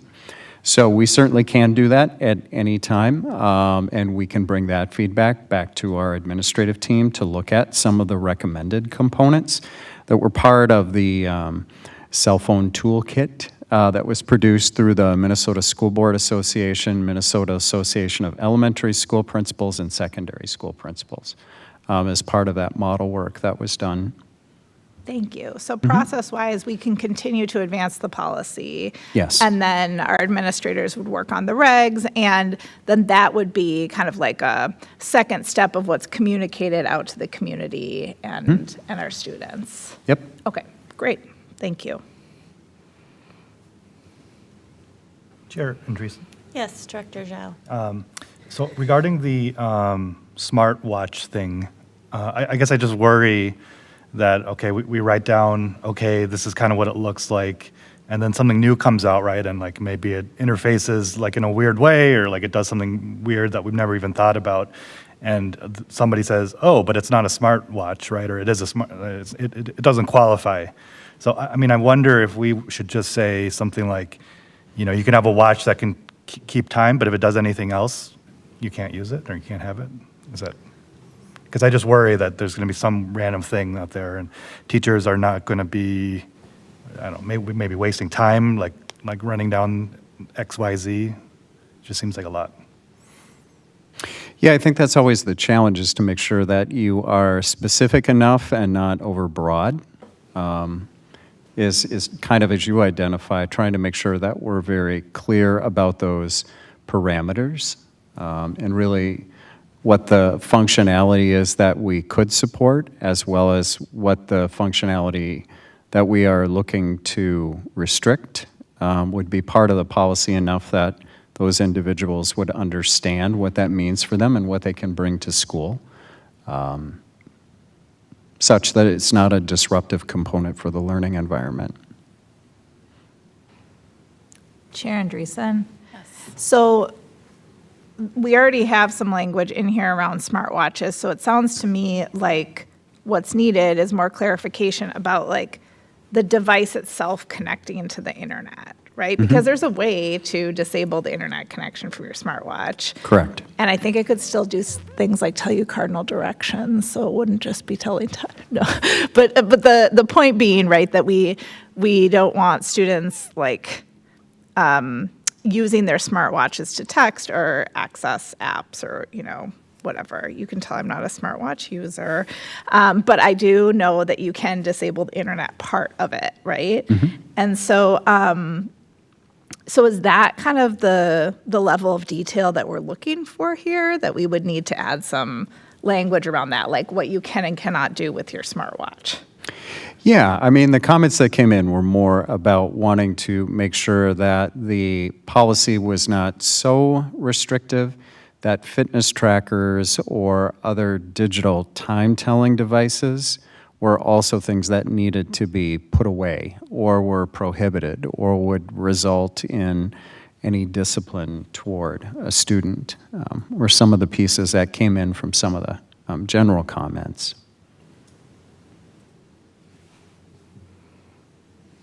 Chair Andreessen? Yes. At our last board meeting, I think a couple of board directors did ask us to check with the metropolitan area. So Dr. Lightfoot and I did that. Actually, AMSD did it on our behalf. So in a poll of surrounding districts, 27 districts responded, and the responses for what their policy would call for at the elementary, middle, and high school level very much aligned with where we are headed here in Hopkins, with maybe a couple of, I think, 2 or 3 districts responding differently at the high school level. Otherwise, complete alignment. So I think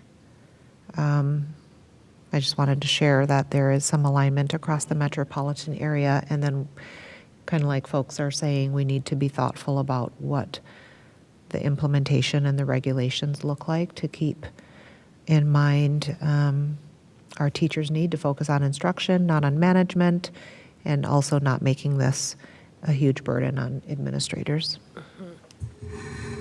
Thank you for that context. I think that is helpful. Any other questions, comments? I think I'm gleaning that a lot of the feedback that we've gotten is maybe more appropriate in a regulations implementation guide. Is that what I feel like that's what I've been hearing at the board table, as opposed to changes to the draft. Is that what we're all thinking?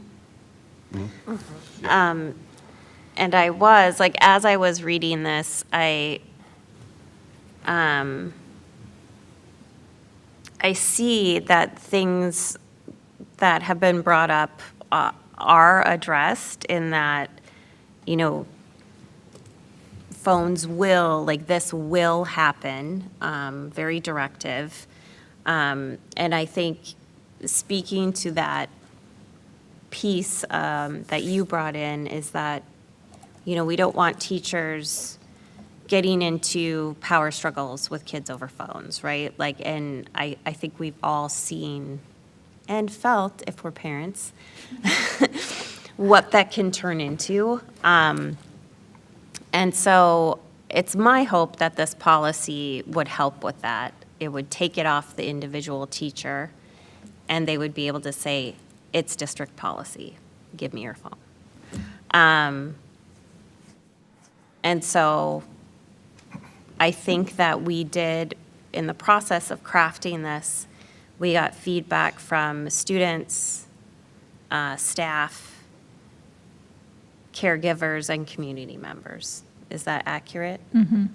And that feedback is part of this. So our staff was able to say, I feel comfortable or I don't feel comfortable with this plan. And from what I've gathered from the discussions that we've had, they do feel comfortable with this, that it's doable. Did you say in the monitoring committee, that's the feedback? Yeah, so this was presented to student, staff, caregivers, and community members, and staff has communicated that they need something that's some level of structure that they can go back to and say, yes, this is district policy, and be able to align the middle schools together, because I know North, for instance, is a bag and tag. My kids go to North, and they understand their cell phone should never come out of their pocket, and they use it first thing in the morning to text if they need something, and then they don't use it again until I need to pick them up from school. Great. And so they understand, to them is foreign to, like, oh, you could use your cell phone throughout the day. That's new to them. Okay. So they've been integrated into understanding this is the process. When they're at school, they're not supposed to be using their cell phones at all. Great. And Sharon Dreesen, an executive summary of those survey results has been made available to the community too. So, yeah. I think it may be worth mentioning that I'm looking at the cell phone survey summary, that the findings were a bit more mixed with staff at the high school level, right? Mhm. So I think staff are like, look, we don't want to be fighting with kids, so there are many staff who would prefer a bell-to-bell, no phone, whereas students really advocated for their phones, and also lots of parents advocated for students to have the phone, so it was a tougher balance to strike at the high school level.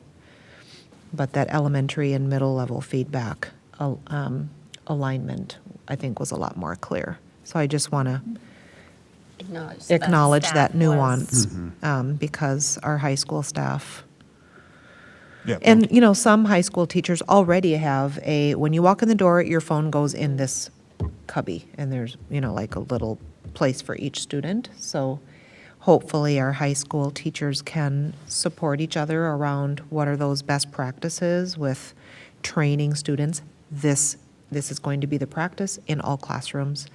Let's get used to it. Just like we train elementary students, first week of school, we practice all of our routines, and kids just get used to it. And our high schoolers are fully capable of also practicing routines and meeting expectations. Thank you for that context. I think it's important to know. And also, what is the cycle that this policy would be under? Is it yearly that we have to review it? Is it part of our 3-year? Unless the board decides to look at or ask the monitoring committee to identify it as an annual policy, which it certainly can, would then enter the 3-year cycle. It is not identified in that annual cycle right now, but could be. We could also then, at any time, by request of community, take another look at this and say, well, it's not working. It's not having the intended outcomes that we thought, and maybe we do need to shift either elementary, any of the policies. And as you may be aware, there is legislation that is looking to amend the cell phone language that is currently part of the legislative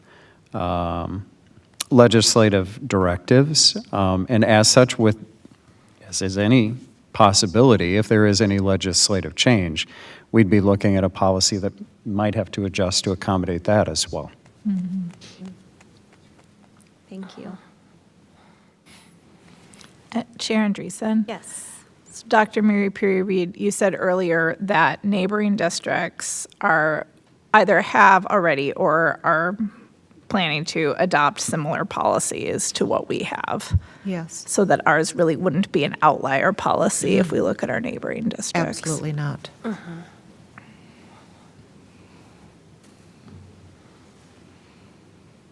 And we can forward these results to the board, but you'll see some very clear alignment.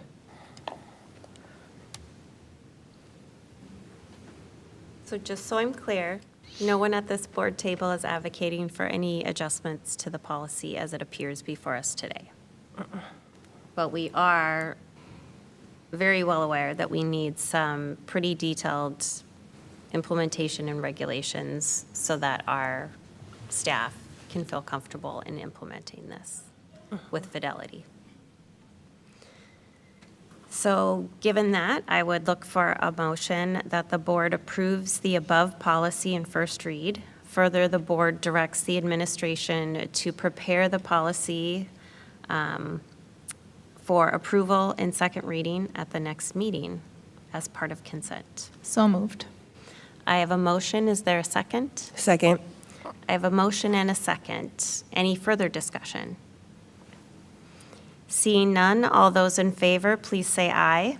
Aye. Any opposed? The chair votes aye, and our new student cell phone policy is Passed.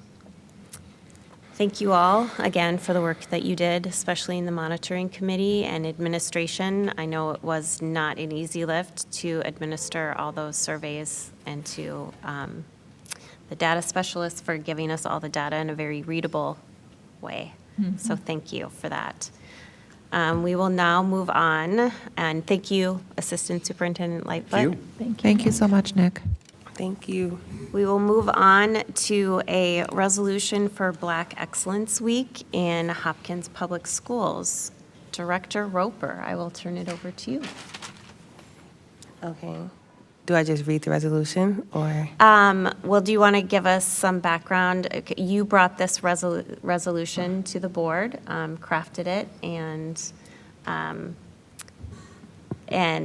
wanted to make sure that you had a chance to kind of give a background on what it is, why it's here before us, and particularly right now. Yeah. Okay, well, thank you. So the goal of Black Excellence Week is not to replace Black History Month. I want to just say that it's to enhance our efforts in the district with Black History Month. I do recognize that while we do have celebrations siloed at our different schools, we don't really have like big district-wide initiatives for family engagement for Black history. And I think it's really important that we come together, especially the different families and caregivers and community members, to have space to celebrate the rich arts and science and music and all of that comes with Black culture, have a space to do that within our district, and also a space to celebrate the contributions of like Black staff and our scholars and our administration, and how we and how our talents and how our achievements help scale the district forward. And so Black Excellent Week will definitely establish it would give us the opportunity to celebrate that in a way that feels intentional and that provides, again, opportunity and space for our families in the district to come together. And so it's an innovative way to enhance Black History Month. And it's also a way to ensure that the achievements in our, it's also a way to ensure that our scholars see themselves being celebrated, by the district. So that's why I wanted to bring forth Black Excellence Week. Thank you so much. I think this is great that it was brought up, and I think the timing is excellent because we are still in Black History Month. And I hope that all my board colleagues have had a chance to look over the resolution. And so right now we would open it up for some discussion if anyone has comments or questions. Chair Andreessen. Yes, Director Westmoreland. So both the history of Hopkins schools and the present of Hopkins schools is one of Black excellence. And so I think that anytime we have the opportunity to say that loudly and proudly and acknowledge that in official ways, that we should take that opportunity. And I like this idea of Black Excellence Week becoming an annual celebration to look forward to. And I'm thinking about all of the events that are already scheduled for this week, like Royally Speaking, that Praise was reminding us about earlier. And so I'm excited that you brought this forward, Director Roper. Oh, thank you. Chair Andreessen? Yes, Director Zhao. Yeah, totally just a question. It's already the last week of February today, so is it going to be for next year, or retroactive? I was just wondering, like, timing-wise, like, how does this work? Yeah, it would be for next year. For next year, okay. Thank you for that clarification.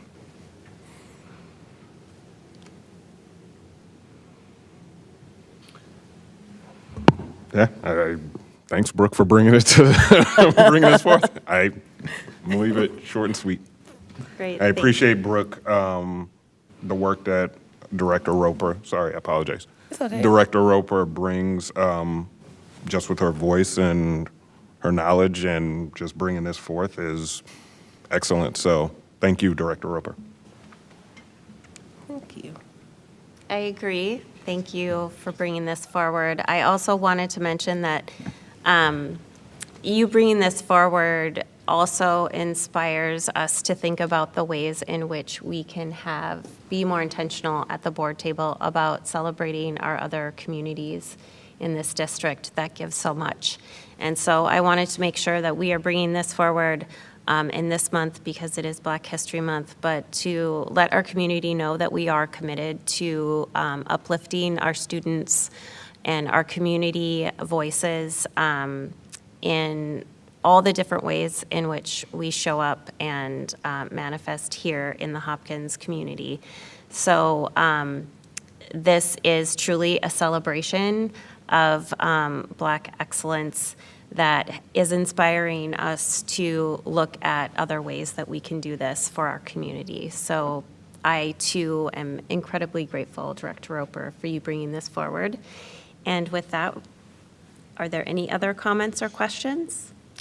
Chair Andreessen. Yes. Would you like me to Director act as Westmoreland. clerk because Clerk Thompson is gone? Vice Chair Ross. Oh my gosh. Oh my gosh. Does he have any experience being clerk though? Yeah, he does.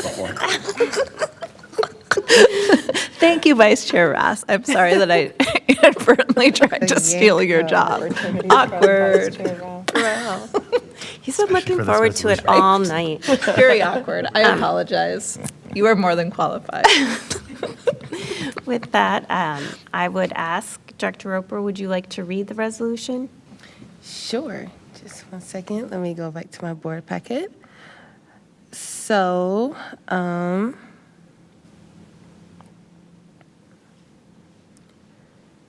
okay, so, come on, okay. So February 25th, 2025, whereas Hopkins Public Schools is committed to fostering an accessible and welcoming educational environment that uplifts the voices, contributions, and cultural heritage of all scholars and staffs, whereas the Black culture has made profound contributions to the fields of education, arts, science, leadership, and community building, both historically and within our own schools and community.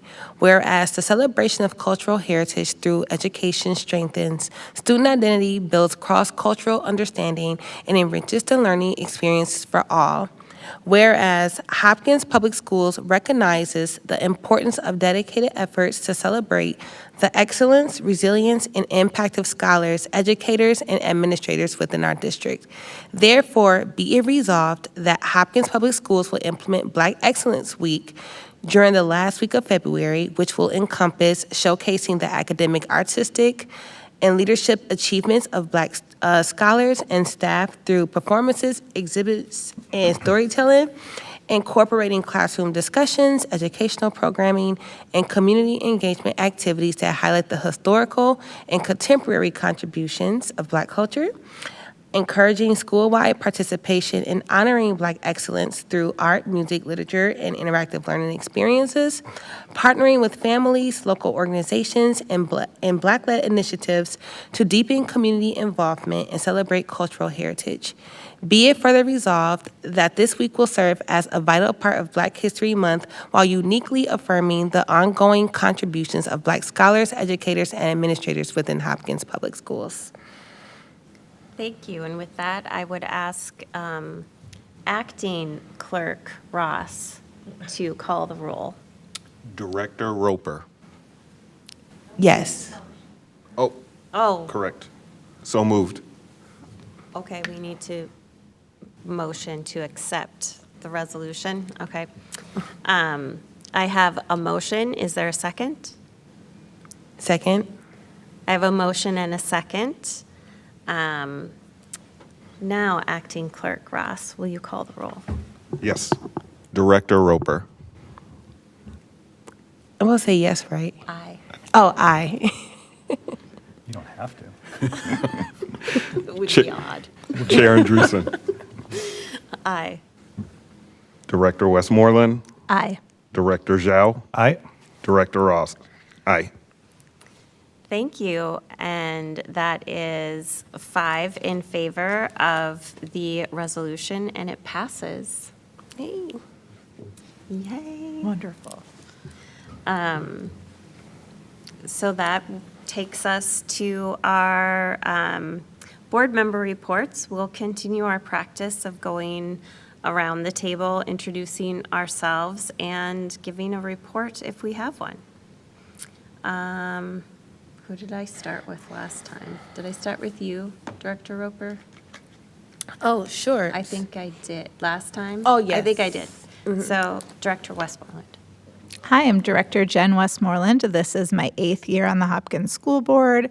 I'm a proud graduate of Hopkins Schools. I'm parent of an 8th grade scholar at West Middle School. I was previously clerk, and so I got really excited about it. And Vice Chair Ross did an exceptional job standing as clerk, so I would like the record to show that. I had the honor of attending 2 Black History Month events earlier this month. So the first was on Valentine's Day. It was a celebration of community love, and it was at Resource West. So there was an open house at Resource West that community members could come to and just be together, which is really important, especially right now, and learn more about how we can support our community. And then after that, there was a screening of a documentary of an event called Lyrical Power that took place in January 2020, so right before COVID. And it was organized by local Black luminary Dominique Pierre-Toussaint, who brought really brilliant people from our community together to share spoken word and song and rap at the Depot Coffee House. And so he's made a documentary of this event. And Mayor Hanlon was there. He said some powerful words before the event. And then after the screening, I moderated a Q&A with Dominique, and it was really interesting to travel back in time and hear his reflections on what was happening in our community in 2020 and everything that we've traveled through together during that time. So it was great to be in community and have those conversations that night. So I want to thank him for putting that on, and through Society 101, which is his consulting firm, and then for Resource West for hosting the event. Last night, I attended an event organized by the African American Leadership Forum at the Walker Art Center, and the topic was technology, specifically generative AI, and what we need to be thinking about in our quest to create a racially just society when it comes to AI technologies. And there were some brilliant people who shared their insights at that event, including Aaron Reddick, who is the founder of Chat Black GPT. And there was a Hopkins student there last night, and so it was really fun to run into a fellow Hopkins community member. And safe to say we were both really blown away by that presentation. And so just a reminder of how important it is for us to be engaging with the realities of technology and generative AI in educational spaces. Thank you. Hi, this is Jiming Zhao. I use he, him pronouns. This is my 2nd year on the Hopkins School Board.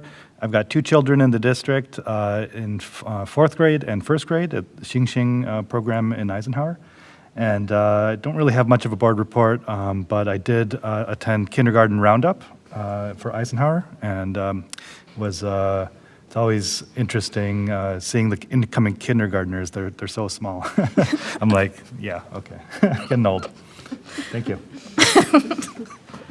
Good evening. My name is Jason Ross. I have 3 kids in the district. 2, or gosh, I'm trying to remember now. 2 at North, 1 at Tanglin. And my simple board report is I had the pleasure to listen to Director Roper. This was this past Thursday night from 6 until 8 p.m. It was a Black History networking event.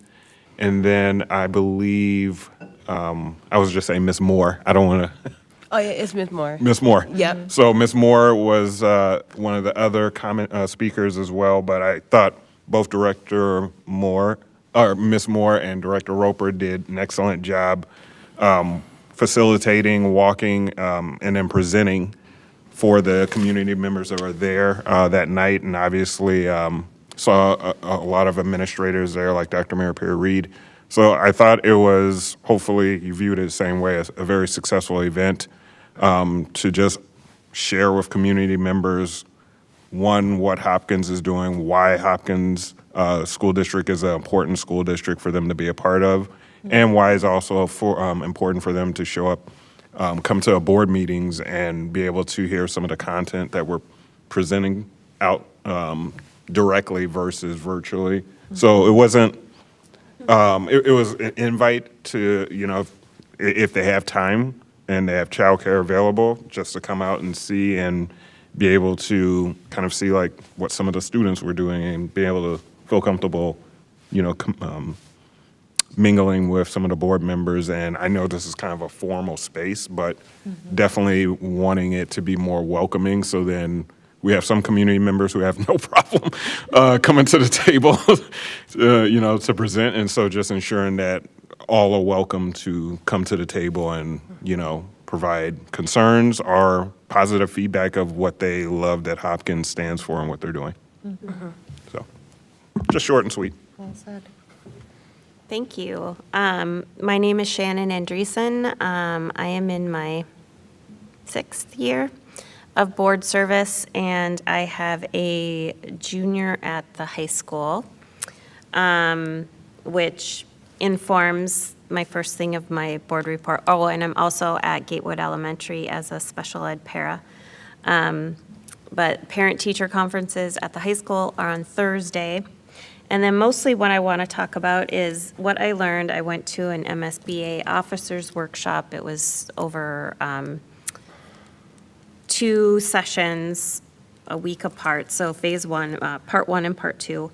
And one was just legal things about board work, which, you know, some things are new, some things aren't standing. I learned a couple of things where I learned about the statute that as board members in the state of Minnesota, we are required to be trained in order to serve the public.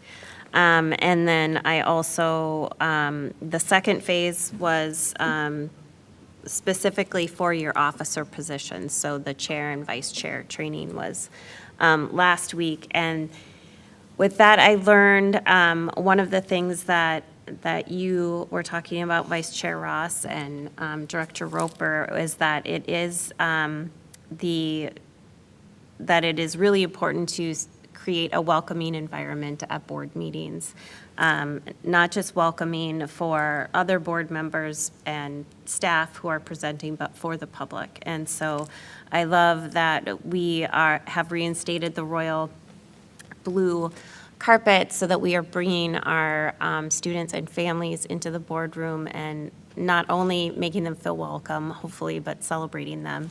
And so it was really good to hear just the different ways that that's part of the job, is to create that welcoming environment and culture. And I do take that seriously. I also, because of that training, just wanted to give you all a heads up that I'm going to be trying some different things. Like they said, I have to gavel, and all that. But we got these little cards for parliamentary procedure due to Robert's Rules of Order, so we can be much more, it's just so excited. I have an extra one I can give you. I have it? Yeah. Yeah. Okay. And, yeah, just things like that. So really building on board culture. I would like to be more intentional about making sure that all voices at the table are heard. So if I'm kind of looking at you a little bit, that's probably because I want you to say something. So just so just things like that. I think that there are, we hear a lot from certain members and not as often from others. And so I just want to make sure, we were all elected. We all hold equal and power at this table. It is collective work, and it's our collective will that makes things happen. So I want to make sure that it's balanced as to who's speaking and what things are being addressed at the board table. So I thank you all for being part of this work, and hope you bear with me as I try new things. And that is all for my board report. Okay. Hi there, I'm Rhoda Mary Perry Reed, Superintendent. I have 2 children in the district, a 7th grader at West and a high schooler who is a junior. And I did already provide my board report, but I didn't mention the HEF Royal Bash this Saturday. So number 1, we are all fans of the Hopkins Education Foundation. So thank you to Emily and Jackie and lots of other people's organization efforts, and looking forward to seeing everybody at the Royal Bash, 5:30, Saturday, March 1st, Metropolitan Ballroom on Wayzata Boulevard. Too late to buy a ticket, so hopefully you already did. And can we say that we'll all be there, but it's not an open meeting? Will all of you be there, but it's not an open meeting? No. It's not an open meeting. Because we will not be discussing board business. That's right. I will be discussing what I'm bidding on in the silent auction. I hope there's llamas again. Yeah. Thank you, HEF. Yes. Thank you. My name is Brooke Roper, and I am serving my 2nd year on the board. On the Hopkins School Board, I have 2 incredible children that is in the district. Just a couple of things. I will say I recently joined the board of directors for Osprey Wild's Environmental Learning School. And it is an incredible opportunity. Osprey Wilds, they have partnerships with charter schools and public schools to teach students about outdoor learning and just all the things wilderness. And so I would love for us just to learn more about what they do and potential field trip destination soon. Bless you. Excuse me. Ms. Director Westmoreland. And a potential field trip destination. It is in Sandstone, Minnesota, so it is about an hour away. But it's an incredible opportunity for us to think broader about our climate change agenda for our students and how we are helping our students get more acclimated to that nature outside, because it is getting warm outside, and to get us off of our cell phones, nature walks are always very refreshing. I will say thank you so much, Vice Chair Ross, for your incredible and kind sentiments about the Black History celebration that we had, networking event that we had on Thursday. I think it was a great learning experience for me. I appreciate your words and you sharing your experience on the board and your expectations for the district as well, and just connecting with parents. It was, I think, a mighty group of voices that really brought perspective to our work going forward. And I'm looking forward to us doing something bigger and broader next year during Black Excellence Week. So that was amazing. What else? Thank you to the incredible community members. There are so many who sent us videos to the Black History tribute that we played at the Black History event. I'm going to miss some names, so please charge it to my head and not my heart. Mayor Hanlon, Mayor Roslyn Harmon, Damon Jenkins from First Independence Bank. We have Tommy McBrayer, CEO of Don't Shoot Guns, Shoot Hoops. Oh, there's so many to name. I'm so sorry, everyone. And all the incredible staff who sent videos, Dr. Mary Perry Reed with her amazing Black Child poem. We appreciate that. It was just a very heartfelt video for our district and our students to see. So that's it for right now. I'll see you all at the HEF Bash on Saturday, and that concludes my board report. Thank you. And that concludes our meeting, I would look for a motion to adjourn. So moved. I have a motion. Is there a second? Second. I have a motion and a second. Any discussion? Seeing none, all those in favor, please say aye. Aye. Any opposed? The chair votes aye, and this meeting is adjourned at 9:22 PM.